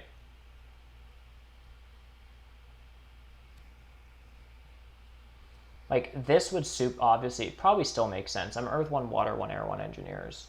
But I'm not doing any round scoring round scoring points in another pass tile, but the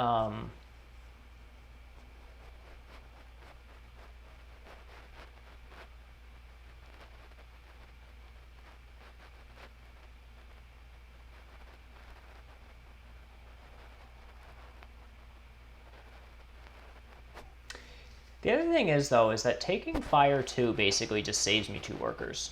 So if I could take a favor tile right now that came with 2 free workers, wouldn't I take that and then not take expensive leech? Like, why don't I just send a priest to water, lock up water, take Fire 2, and not build this bridge? Is there a Fire 2 rush? No. So I literally just need a temple, a trading post, and 4 dwellings. But you're saying I just do 3 dwellings. I don't upgrade ship. I don't need a bridge. I just need 5 workers and 9 coins. Maybe this is correct. This is like conceding that my point ceiling has sort of been met, and that there's no need to like take more expensive stuff to try to like turn it into something. Like, I'm just sort of calling my game where it's at. And maybe you're correct here. How many more structures can Giants get to, though? He can't. Okay, double dig is gone. And he has this. And he has 2 shipping. And he can't. Like, he literally is getting 1 structure out. Unless he, like, takes a worker town. Or he doesn't even have fire. Yeah, he's literally getting 1 structure down.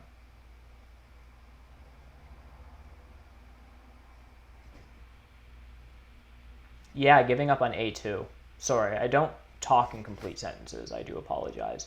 What I'm talking about is like, yeah, I just use my spade. I don't invest 4 extra coins to make my spade worth 2 dwellings. Because in order to do that, I have to take expensive leech that I don't really want to take. So instead, I just like dig this or this, and I don't super care which one. And as long as I get this, this, and this, then I just build 3 structures out, and I obviously am just winning network. Oh my god, obviously, what am I talking about? I think I just lock up water here. And then I take this. Before anything, no, then I build a temple and a trading post and a dwelling, which is 3 workers. Temple, TP dwelling is 3. This is 4. Yeah, 100%. Yeah, I'm just doing this.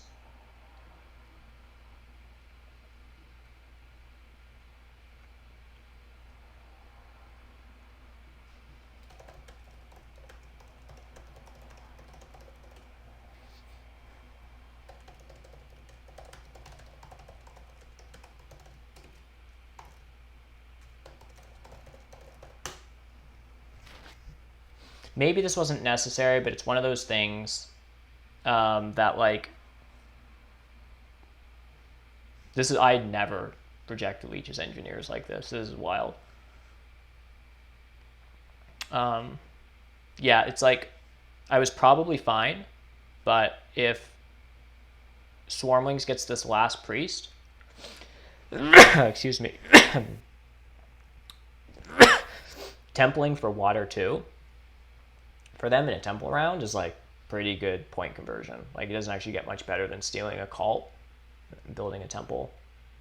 Like, so that's what this is. And then I'm just assuming I get this.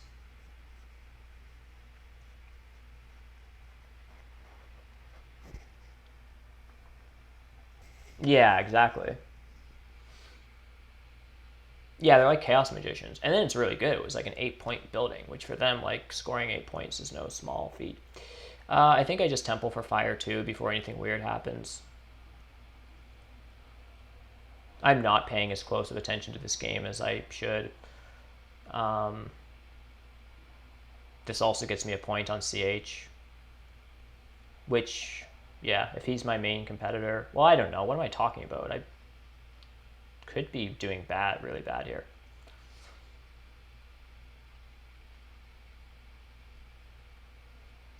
Oh my gosh, CH is destroying this game probably. Like, he just has he has second in network if he does nothing, and he just gets not oh yeah, he just strongholds, uses 3 resources, takes a coin town, builds another trading post, which he has water 1 for. So he has a 6-point, a coin town, and an 11-pointer. Hopefully I can take the 11-pointer from him, because I don't think I need the resources. So then it's like a 7-point town. So he has like 13, 14. He has like 18 points coming in off towns and building stuff. Passes for 8. It's like 26. He doesn't have air 1. He has 12 network points. It's 38, 39, 40, 41, 42. He's like 146 here. I had a path earlier for like 130 something. But, yeah.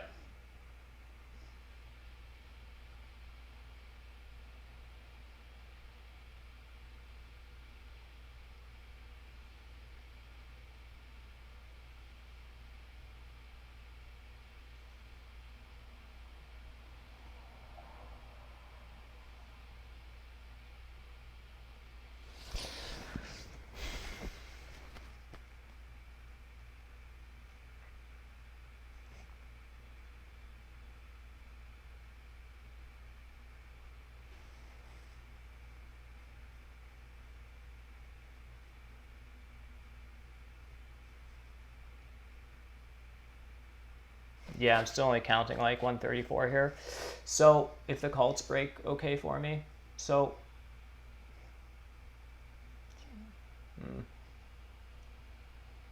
makes me wonder. Oh no, there's only an 11-pointer left. Okay, so what I'm calculating right now, I need to stop muttering, is can I just go trading post 1, 2, dig for a 3rd dwelling. I don't need any shipping. I literally need 4 workers and 5 coins. Here's a worker and here's coins, which gives me basically 8 coins left. Yeah, I'm just taking 11-point town here. I mean, this isn't, of course, I'm too no, I'm not taking 11-point town because I'm 2 turns away from it because I locked up water. So I'm just building this dwelling first to avoid giving Darkling's Leech. So it looks like I'm taking a 7-point town. Because CH already founded his coin town, which means he just needs to trading post. He probably does it up next to Darklings. Again, I don't have anything for this leech.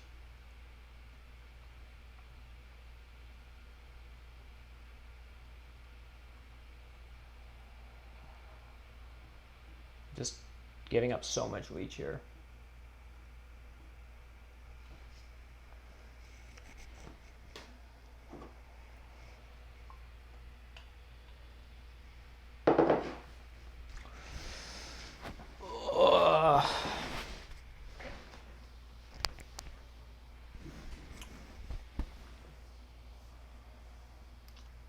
Who is the home team? Oh, me. Yeah, me. Last game was like on fjords, no landscapes and stuff, and I was like, I've been doing pretty good in arena. Like I don't know, I beat Logus recently and Nerdcube and tied Nerdcube. Like I've been doing pretty good recently. I'm like, I'll just go base, no escapes, and just like, yeah, it should be fine.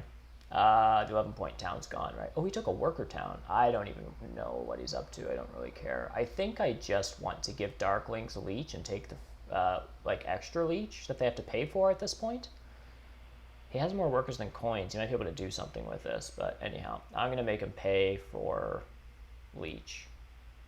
And once again, I am building 2 structures. And I have 2 workers and 2 coins, so I'm just taking some points here.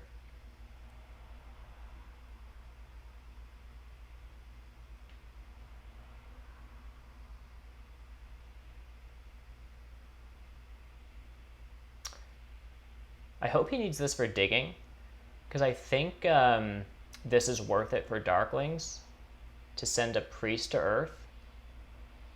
He loses 2 points. Let's assume he doesn't need the utility of a dig.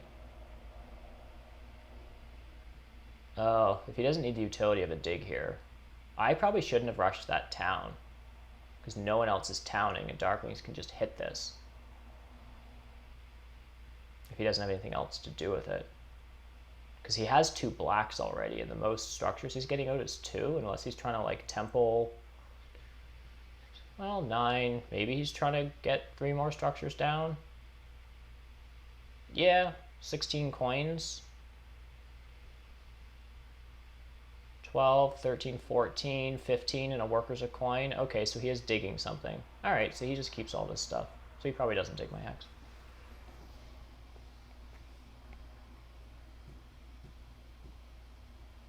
Oh yeah, but Darklings are just founding another town. Because they also have fire too. Yeah, I might be dead last here, I have no idea. I did like nothing interesting in this game really. Just kind of like got in a fight with giants and kind of lost.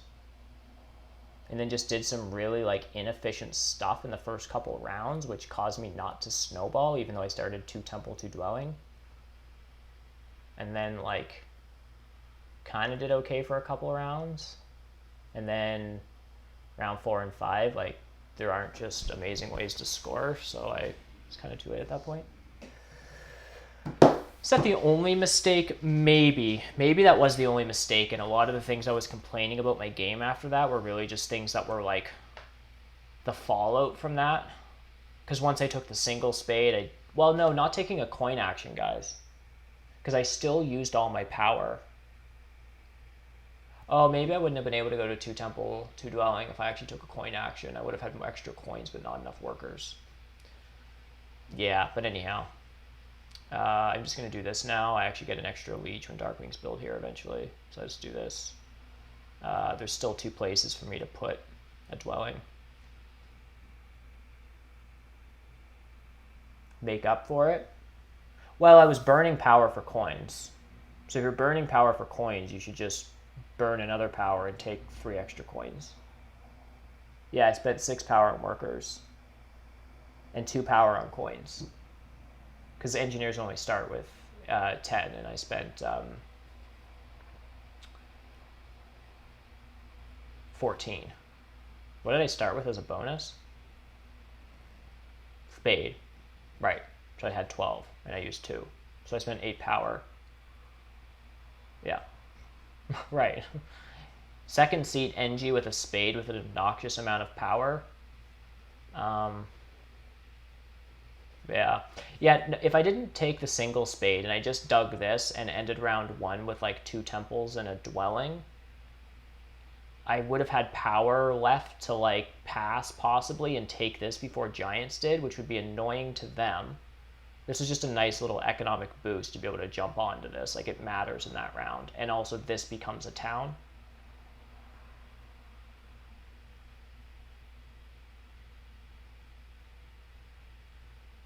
And I just lost tempo on this stuff. I also wasn't really paying attention to swarmlings. There was a turn where I think I could have double dug G3 and I took this instead. I have to go back and look. Yeah, it's part of the problem sometimes with streaming is I spend so much time babbling on about things. And then I run my clock down to minus 10 seconds. Now I'm a slow player, but I don't usually run my clock down below 0. Like I cut it close and then make a move. Yet with all that time, like I didn't notice that Swarmlings had 2 ship until they literally built on these hexes, until he like dug this. I guess he had temp ship, but still, I didn't notice that whole sequence. So this is one of these things where you can like, spend so much time talking about things and never actually spend any of that time, and then like miss obvious stuff. Definitely getting better at it, but for some reason, yeah. Every once in a while it comes to bite me. Yeah, so because that's a pretty big swing in the game, because this was kind of rough for Swarmlings, right? Like early on, I was pretty happy that he built here, and then Giants won the battle, which is like bad for Swarmlings. If Swarmlings won, it would have been bad for Giants. So here was like Swarmlings won this battle, just bad for Swarmlings. But then Swarmlings just like took this stuff, so they just set themselves up a second town. But if I get to this like I'm supposed to, like Swarmlings have a hard time with this. Like they could still town up here if they wanted to, maybe if I took this hex, but like they'd have to beat me to here and stuff. Like, so that's a pretty big swing. Tensor getting his like second town that he wasn't supposed to in a sense because he like buggered up d5. Anyhow, I basically have a if I'm converting 3 power, I might as well just take this.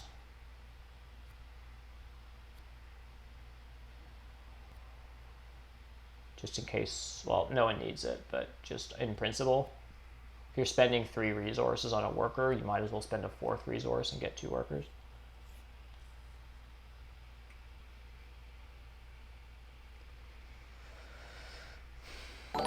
So Swarmlings have 24. Do Swarmlings pass? Who passed? CH passed. No. Tensor didn't pass yet. Oh, he still has a water 2 action. No. Well, that's really annoying.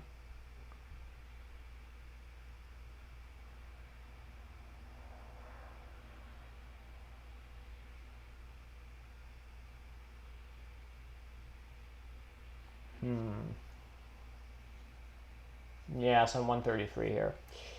CH is passed, so I'll just offer him leech. Let's do this.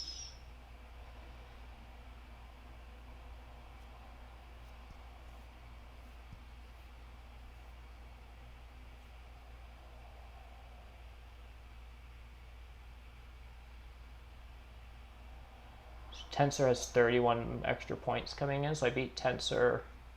Darklings are founding in other towns. I don't want to calc that. CH is getting, right, second in network. And then like air, call, earth is nothing, water is 2. Like CH has crushed it. I'm like 133, 134. I think Tensor has like 30 some points, so he's like 117. So Tharn. Yep. Sneaky good. This took Darklings a while, so there aren't like amazing towns left, but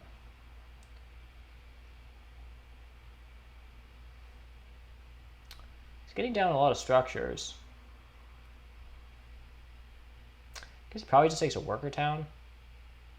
I guess a ship town is just straight up 8 points. A worker is 7 points and 2/3 of a resource point. So if this doesn't round up to a resource point and he doesn't actually need the resources for anything, that his ship town's actually just better. Okay, so he takes a worker town. I also decline this. And then I just pass here.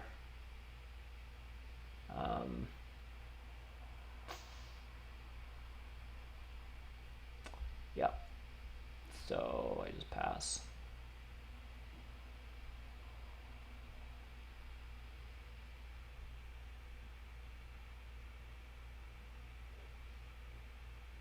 I don't know what his points are. He is 3rd in network.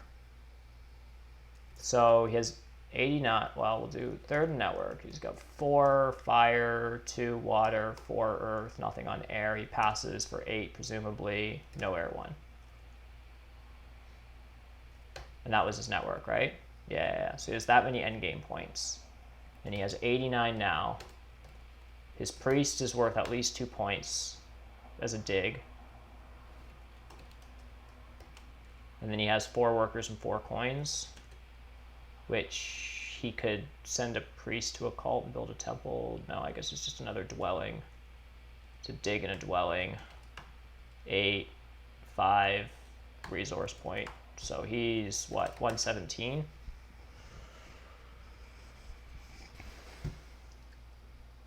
Pretty good game after Act 5, Round 1. That was like a panic dig. Like, I literally just forgot I had a spade. It was like, I was playing around with leech, like build a trading post. All right, build a trading post over here. Just suck up the leech. Okay, giants have a stronghold. It's game on. And I just like smashed E7 down. And then was like, oh yeah, remember when I got a bonus spade as my bonus? Yeah, so I dug E9 with 7 coins. That's pretty good.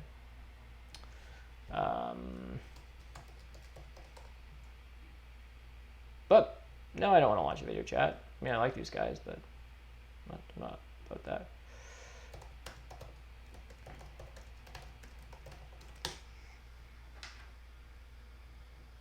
Yeah, I'm not going to go back and study that, but anyone who's super analytical and understands NG economy and NG math can look at my round 1 and it's bad.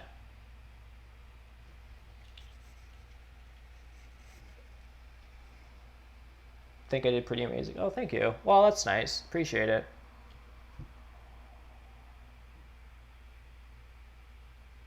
Did I get 6 pass tile points all game?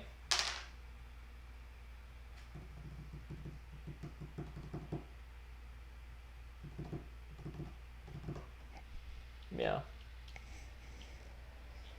Well, at least it wasn't like a loss.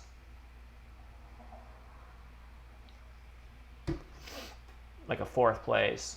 You guys want to go see some bad Terra Mystica? Check out my game last Tuesday. It was like really bad. Like, if someone was spectating that game, they'd be like, Weber, are you like okay? It's like, it was bad. I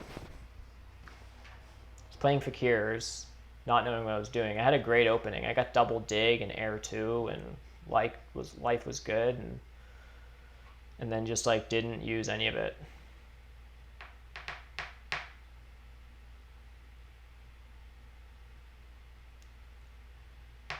Damn. Crushed.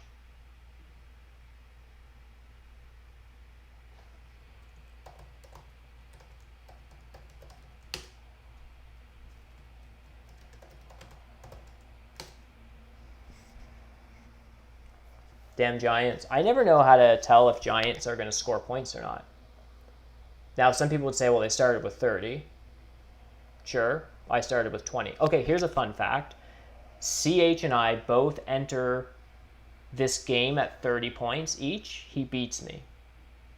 Because sometimes people will... I got no elo. That's fun. I guess it's a 2nd place. Right? Because... So give me 9 points. And I'm 141. So, like, yeah. So CH just crushed. It had nothing to do with, like, oh, we got the auction wrong bullshit. Like, he just legitimately played a superior game. Because there's no way that Giants were better than Engineers here. I don't think, right? I guess it's a low-scoring track, and the pass tiles weren't shipping related, and they just had, like, dwelling TP big building. So maybe Giants just aren't as bad there, but I always think of Giants as, like, an economic faction. They tend not to take Earth 1. They build up, and then they just, like, smash points through. And, like, this is just, like, a low-scoring game. So I kind of think, I guess, of Engineers and Giants sort of in an equally poor spot that way, but Engineers just, like, have a higher point ceiling because they build temples, because their temples are cheap, so they can afford to just greed favor tile points because it's not anti-economic. So one thing about Engineers, they can like build a bunch of temples and just take all of these favor tiles, and it's actually not an anti-economic move because their temples don't really cost much and you get power from them. So it's actually like an economic thing. So yeah, so like I always think of Giants as like an economic faction. The late scoring is really bad. I often think of Engineers the same way. So like we're sort of in an equally bad situation because of these round scoring, but I had more favor tiles than him. Yet, you know, so it's just like really impressive to me is what I'm trying to say. So he hit the track a bit better. I mean, this also, like,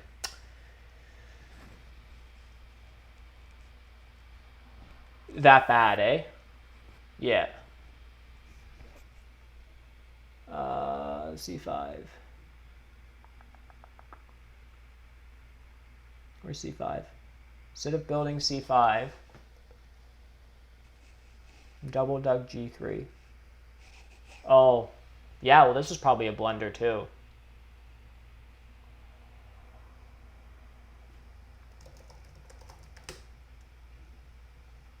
All right. I usually don't do this, but I'm going to do it.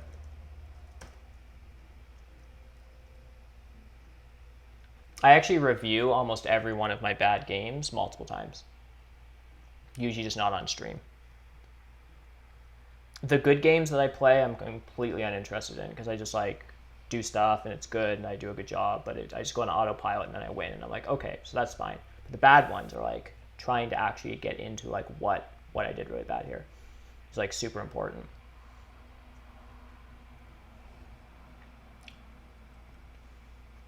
Man, Nightbots are really making a lot of pitches for Open Table. That's a lot of plugs, Nightbot. I thought, was there another one that was trying to get people to sub to my YouTube channel? No. Okay. I thought my shameless plugs are at least supposed to alternate between two things. I promise I'll wrap this up soon, but I just want to like take a look at this.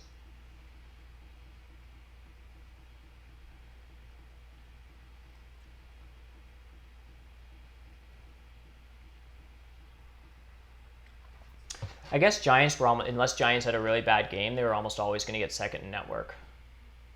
Because Darklings really aren't going to connect here. With Giants in the game doing north stuff and NG racing to the south.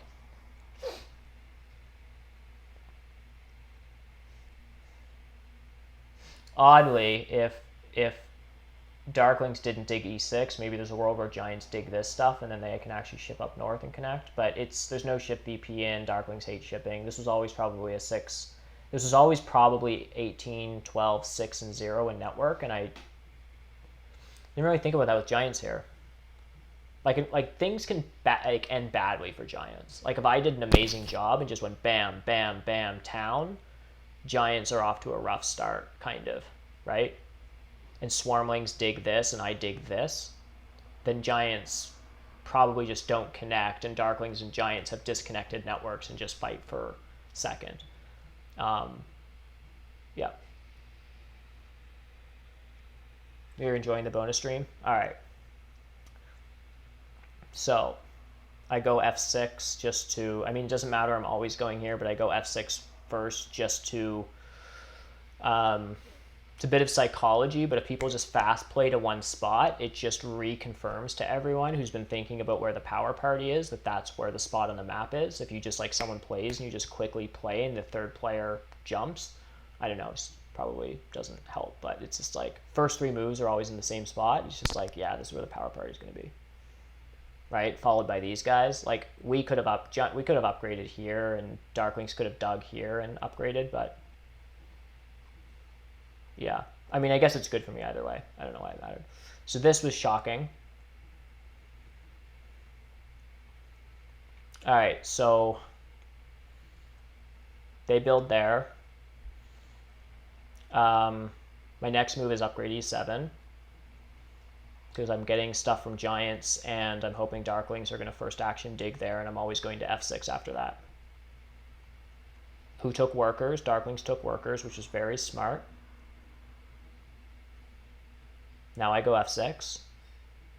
Now this is where Giants could just take coins, so I don't know that I'm using my spade next, and this is what sort of tripped me up. Because, you know Giant Stronghold's coming at some point. Okay, this is Stronghold is now's the time to dig. Right, I delayed digging my stuff, so then this is when I panic dug. Swarm starting position on D5. Yeah, I think it probably just should have been H4, or maybe even D2.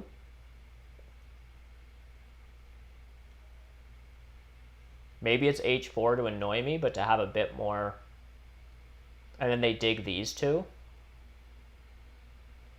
Or something. and then just take this stuff later and allow Darklings to have this? I don't know. Is that what you guys would have done? Yeah, I'm doing a replay deranged. I do this after most games that I don't win, like literally almost every single game that I play.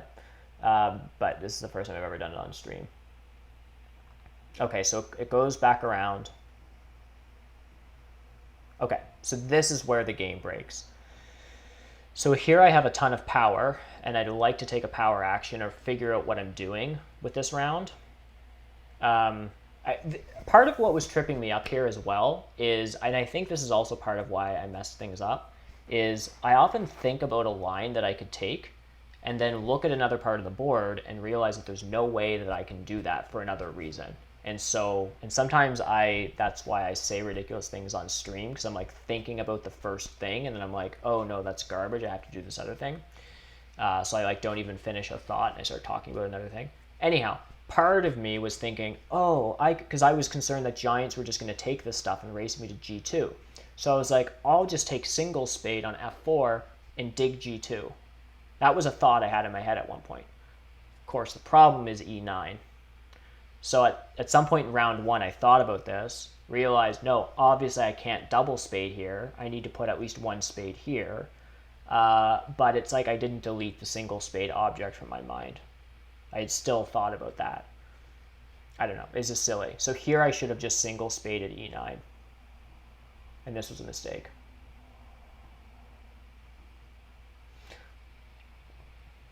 Now, I didn't know this at the time, but there was no way that I could protect G2 from giants. If Darklings didn't take this, giants were just going to make their way around here, and there's nothing I can do about it. So I might as well just use this spade on E9.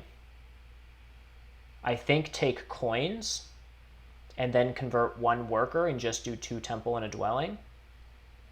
Or, and I would have just done the power math on this, pass. Like I could have just gone 1 temple for Earth 2.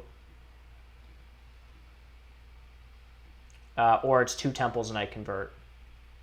Sorry, so the difference between I would have always taken coins here. So I shouldn't have taken single spade and I should have taken coins. My problem is when I took single spade, I hesitated on taking coins because I was running down my clock and stuff and was just sort of flustered in the counting. But I was concerned that I wouldn't have enough workers to do all the things I wanted to do if I spent too much power on coins. Of course, it was silly because I ended up for, 8, 9. I guess at this state, based on my opening, it might have been correct not to take coins, but obviously the better thing would have just been to spade here, take a coins action, and then build, and then 3 power to a worker, and just go Earth 1, Earth 2. I take Earth 2, this is fine.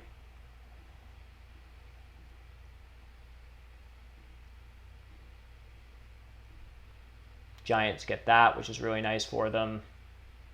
And then Swarmlings get coins, which is pretty nice for Swarmlings here. All right, so I'm going to catch up with chat. To reiterate, you still like the hard dig on Giants red.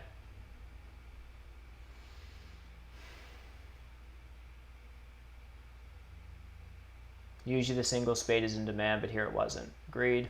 With NG, single spade is actually a pretty powerful action round 1.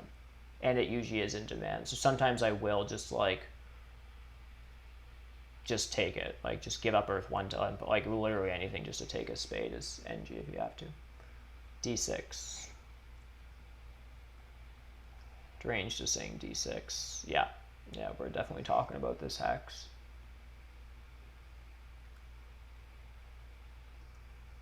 I mean, it should have always been in my plan here. Even as I was bidding on factions, I should have known that this was the plan. It goes bad if giants get on temp ship. It goes good if I get on temp ship. I did get on temp ship.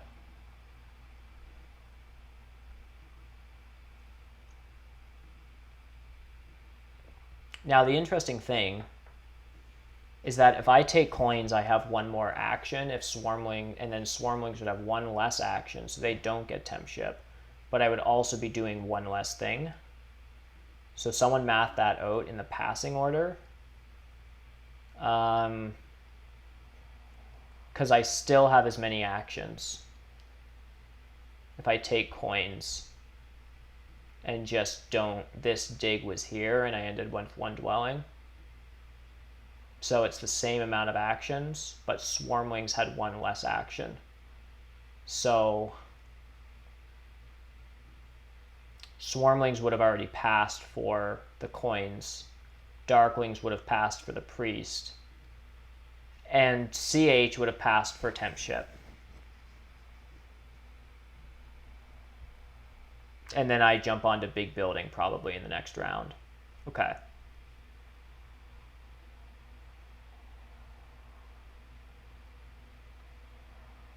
Maybe there wasn't a path to d6 here, because my blunder was a bit of a blunder, but it did end up with 2 temple, 2 dwelling, accidentally. So it was still a mistake. Mistakes that stumble your way into stuff like temp ship round 2 are still mistakes, probably, but I think if I did the correct thing, then Giants just get temp ship.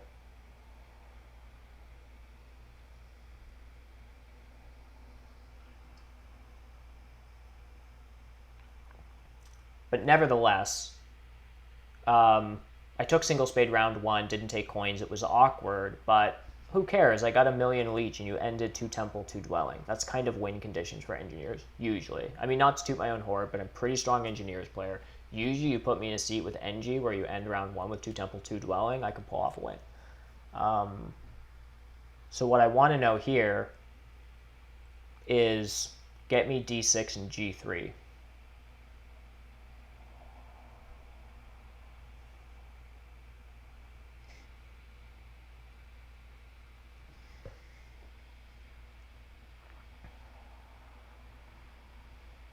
I mean, the simple thing is, the simple and not super greedy thing is I could have just taken d6 with a single spade here, right?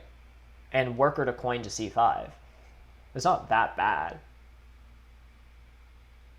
Yeah, 1 power to coin for my first dwelling, and then I just power to coin here because you get the worker back. So it's a wash, and then it's just points.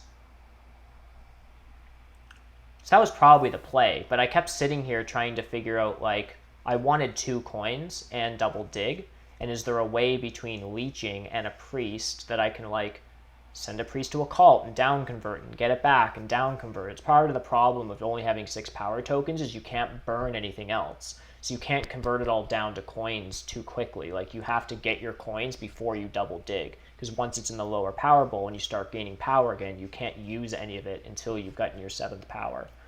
So I was trying to figure out a way, like, is there a way that I can cycle the top bowl of power to get my coins before I take my 2 spades? And I was just biting off too much, right?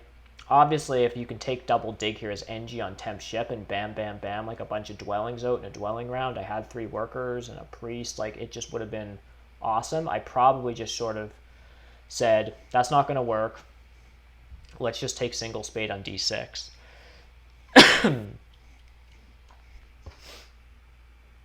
Oh. Wait a second. Giants take coins. Oh, that was the problem, was that I was going to take single spade. Of course.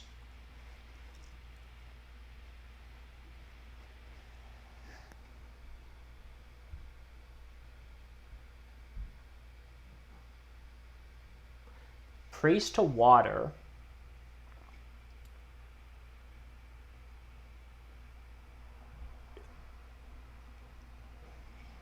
Priest to water, 1 power to coin.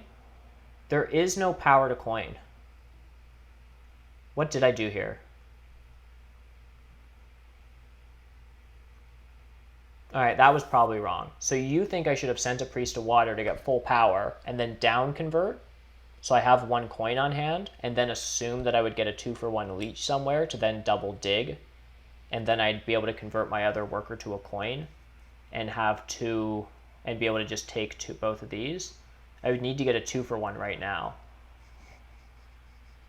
Fair enough. Okay, because the thing that you could have assumed, if I go back, Darklings had exactly enough resources for a Sanctuary. And look, I risked it anyhow. I already did down convert. Yep, 100%. And then you just leave c5 open, which do Giants take c5? Maybe. But you're still getting here and here.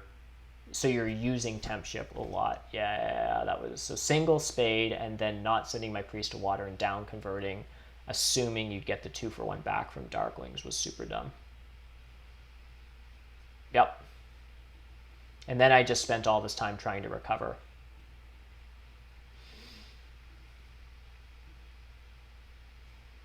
So now he advanced on the shipping track and didn't take d6. Yeah. And this was a thing. Tensor needed to use his power. The coins was gone. Like, now that he took a priest, the other thing I was trying to figure out was, can I, like... I mean, now I knew Giants were always going to take this, but I was trying to figure out if, like, Swarmlings would upgrade a trading post here and give me power, but they also had a priest. They had another stall action. So I just did this. And then I felt like I needed to use temp ship. Oh, but then I made a third really dumb error.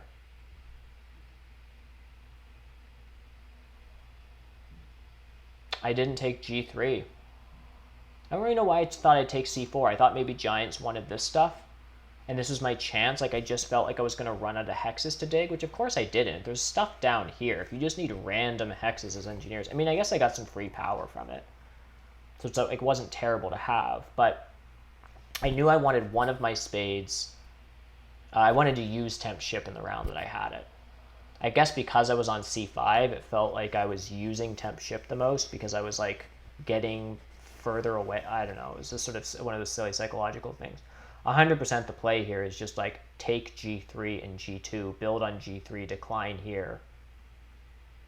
So I did a dumb thing, and then this was like the second best thing I also messed up. This was fine, but not taking G3. Yeah.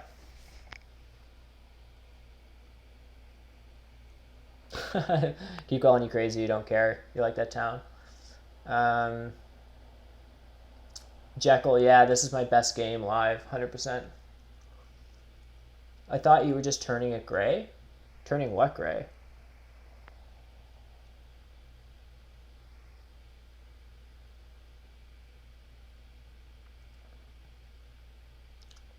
Hard digging D6. I don't know what you guys are talking about. I didn't see the resources. I assume you... I guess I had 3 workers in power and I could have done it. It is very town-focused and anti-Giants. But... it also just didn't dawn on me that Giants were the ones that were in the lead here. And maybe they weren't in this board state. I don't really know. So just to like hard... if I was going to hard dig someone's hex, like... hard digging decent. I don't know. Just did Giants win? Yeah. Did you not catch the end of the game? Yeah. CH crushed by like 12 points or something. Yeah, it's true. It did provide two nice bridge spots. I don't know that I'll go through the rest of this game because it's pretty painful. But I guess there's just as many viewers here as there were before, which is hilarious. Also, the VOD for this is going to be stupid. Do I really want to go through the rest of it? Oh, and then this was really the third dumb thing. Because I was now so paranoid about coins, even though I'm getting enough power to have a coin to go into bowl 3, and I have a priest, which can be sent to something, so now I have 3 coins, and then this was 6 coins, and then I just get a spade, but there's no really good place to put it, so I just jumped onto 6 coins. This was also really awkward. I just panicked about coins and took this, but probably this was fine. I should have just like built a temple for water 1, sent a priest to wherever, and passed for 1, 2, 3, 4 points. 4 points and 4 coins, even for engineers, is probably better than 6 coins. So it's like it's the spade or it's this. So this 6 coin pass is just like, at this point, me being super flustered. Naturally, I was paranoid about coins. It's true.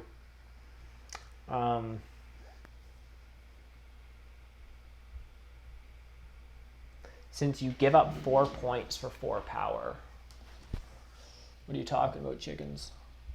So giving up 4 points. Because a spade is 4 power? So you still get the coins.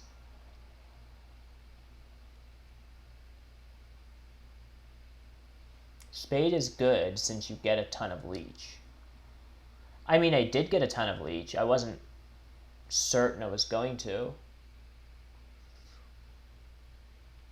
Yeah, giving up 2 coins for 4 points would have been better. I think even for engineers in round 2, like paying 2 points for 2 coins, it's probably fine, but it is just kind of like lame. I would take a 4 for 4. Yes, I would take a 4 for 4. Well, yeah, I probably would take a 4 for 4, but I would take a 4 for 4. I would take a 4 for 4, but I would take a 4 for 4 under the understanding that there's a possibility, there's a non-zero probability that that power would convert into something greater than just 2 coins. Because power is better than just converting to coins. It's at least that, but it can also be greater. You think the 6 coins instead of the dwelling tile is still good. Oh gosh, Jekyll, 4 for 4. Is that some Canadian stuff coming in? Yep, good stuff. I'm also from Scotia in Canada, so that's like a pretty redneck part of the country. But anyhow, spades. Yeah, I know. Spades obviously the best, but really didn't have a ton of coins. And where was I shipping to dig stuff? And bridges are awful, and you can't just half dig things because Darkling players are weird. And like I just wasn't sure. I mean, it was my fault. I should have had a better spot for a spade. Like, if I took d6, I could have taken a spade here and it would have been delicious. Yeah, without hindsight. In this board state, this pass probably isn't terrible. It's just that had I made better decisions earlier, the spade was amazing if I just had done things differently. Anyhow, I won't dwell on this. This is not that interesting of a spot. I took coins. Who cares? 6 coins is good for NG. Yeah. It's just like one thing happens and then I do another thing and then it usually goes from there. Well, yeah, for sure. Because think about this. If you have an amazing open, like I played an awesome game the other day. I was playing Cultist. Surprise, surprise. It's this weird faction I like hardly ever play. I was like starting... Yeah, I started here and here. I started on worker power. I got double dig, so I was able to dig this and this, which is one of my favorite openings on base map with cultists. And ended up with Air 2, because Earth 1 was gone. But because I had worker power, I had enough resources to build a temple and get all these dwellings down. It was a stronghold round with air workers. I got up to the 8th spot. So I had like 8 workers going into the next round, got a coin action, like it was insane. And then I just snowballed out of control, built 3 towns, 1 network, got all this cult stuff, like scored a ton of points, right? And of course, everyone in Terra Mystica knows about snowballing. Like if especially with like factions like engineers even more, if you make really good decisions early on, they have an amazing snowballing effect. But the opposite is also true. If you make really minor errors, or even these, which are probably fairly substantial errors in round 1, like the opposite thing can happen where you can just sort of like stumble and it just will lead to other bad decisions where you're like out of resources and then you don't have places to put spades and all that kind of stuff. Because I struggled to advance shipping until like later than I wanted to, which just meant that there weren't good places to dig. So yeah, it's really important to like later in the game, I find you can relax a little bit. If you do something that's like slightly not optimal by like a coin or something, or you forget to down convert your leech and you're like, oh, I lost a free power. Like those things are still bad. And at high level tables, you don't want to do that. But it's a little bit more forgiving. But in the early game is like really, like in rounds 1 and 2, you want to basically like do not like, you don't want a good opening. You want like the best opening that is available to you. Like exactly. And then, then you can beat people. So obviously, yes, I'm just sort of reiterating Tharn's point that like, one bad move can just sort of lead to other awkward situations, which lead to other bad decisions. I don't really know. The rest of this I probably did okay. I actually secured a scoring favor for once in my life, which is like good. I got a bunch of leech. This was really fine. Like the water one was okay. I think the rest of this is actually pretty... Once I screwed myself over in rounds 1 or 2, man, my rounds 3 to 6 were on point. This happened. I got a 2 for 1. That's fine. Lost out on a bunch of power there because I was full. Dwelling. At this point, I can build a trading post or not. Doesn't really matter. Right, and this is where I ran my clock down and annoyed people. And this took me a while to figure out, but this was probably the best recovery. What do I do with this cult spade? I don't really want to dig this because then I still need to take this if I want to get these hexes and connect, and it's all really gross. But then, of course, because giants had passed and I had a cult spade coming in, I did an awkward thing where I took a single spade and turned this to red. That was actually probably pretty smart. Not sure about that trading post. Do I really want more coins as opposed to a worker here? Probably. It's okay. Round 6 double spade. Yeah, chickens. Round 6 double spade. You and I had our eyes in that town. We were crushing it. Oh, deranged hot take. Single spade round 1 was fine, but you thought things went downhill when I stretched to go 2 temple, 2 dwelling opening. It's fair. Single dig was never getting taken by anyone, but why does that matter, Tharn? Did you just think I should have taken it later in the round? Like, it wasn't getting taken by anyone. I just took it because I thought I wanted 2 digs that round. Oh, after all the leech comes in. I guess, but whether all the leech comes in or not, I still had to spend, and I guess I would have burned less power tokens. So that's the difference. See, you think the dig was okay, I just could have preserved some power tokens. Yeah, fair enough. Fair enough. Alright, I don't know if I'm going to go through all of this. I understand if people are checking out. I did that. Cults. Then do this. I forget what I pass on to here. The priest, which is... We'll see. How many dwellings do I end up getting at the end of this round? Because I paid points and 1 coin for a priest. Obviously secure that. That's my connection hex. And it opens up the possibility for these. Leech is good.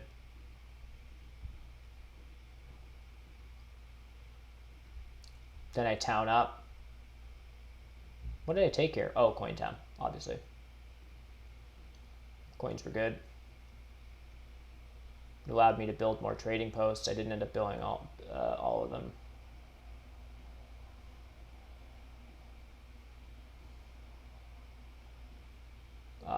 Then I upgraded shipping, which I didn't really need to. I didn't end up using it.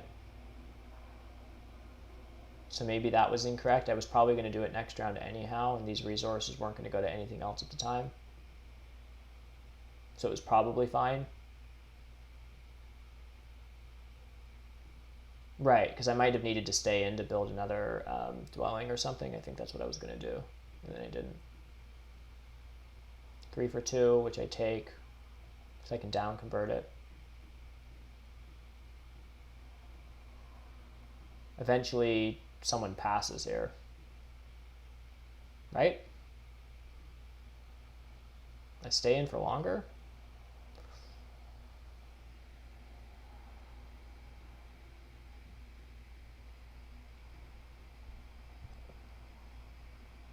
Okay, and I just... Oh, then Swarmlings pass? Oh yeah, Swarmlings pass for the big building. Yeah, and then I just pass. I convert everything to coins here. Boom. That extra worker was really nice here. Darklings stay in and do Darklings things. And then I think from here on out, I think here on out, I don't want to get called out for my Canadian slang.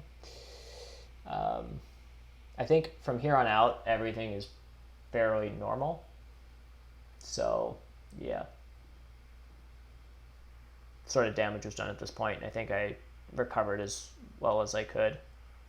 having this extra trading post available was a blessing in disguise, because I came over here and was able to do this town stuff. So yeah, cool. I think I'll end it there unless anyone has any other questions. Good. Way more power in Bowl 3. Oh yeah, we already covered that. Cool. Awesome, guys. Well, thanks for doing this with me. I'm not sure if you guys do this or not.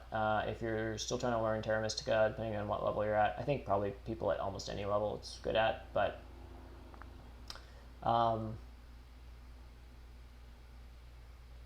I found this was really an important exercise to do when I was like, my ELO was like sort of in the 350 to 450 range, and I was sort of like playing pretty decently. Like, there's not always that much difference. I think Rainier says this between people at that level and people who are like a good bit higher. But like, you're consistently losing by like a handful of points. It's just like going back through and looking at the inefficiencies like this, you know, this kind of weirdness. It can be a little bit painful to like, especially when you lose a game. Like, sometimes you just want to close your computer and walk away and just like blame it on someone not taking someone's hex like they were supposed to, or like whatever. But going through move by move and just finding your own inefficiencies, regardless of what your other opponents did or didn't do to you, even if they took your hexes, is just like a way more worthwhile exercise, and just like looking at your own stuff.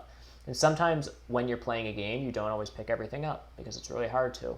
But if you like are tired and you play a weird game or whatever and it doesn't go so great, like even the next day, like in the morning or whatever, when you're, you know, just want to like look at a game or something, reviewing your own stuff, you'll see an amazing amount of stuff, and then you can just like make a mental memory of it. And I've noticed that's super helpful.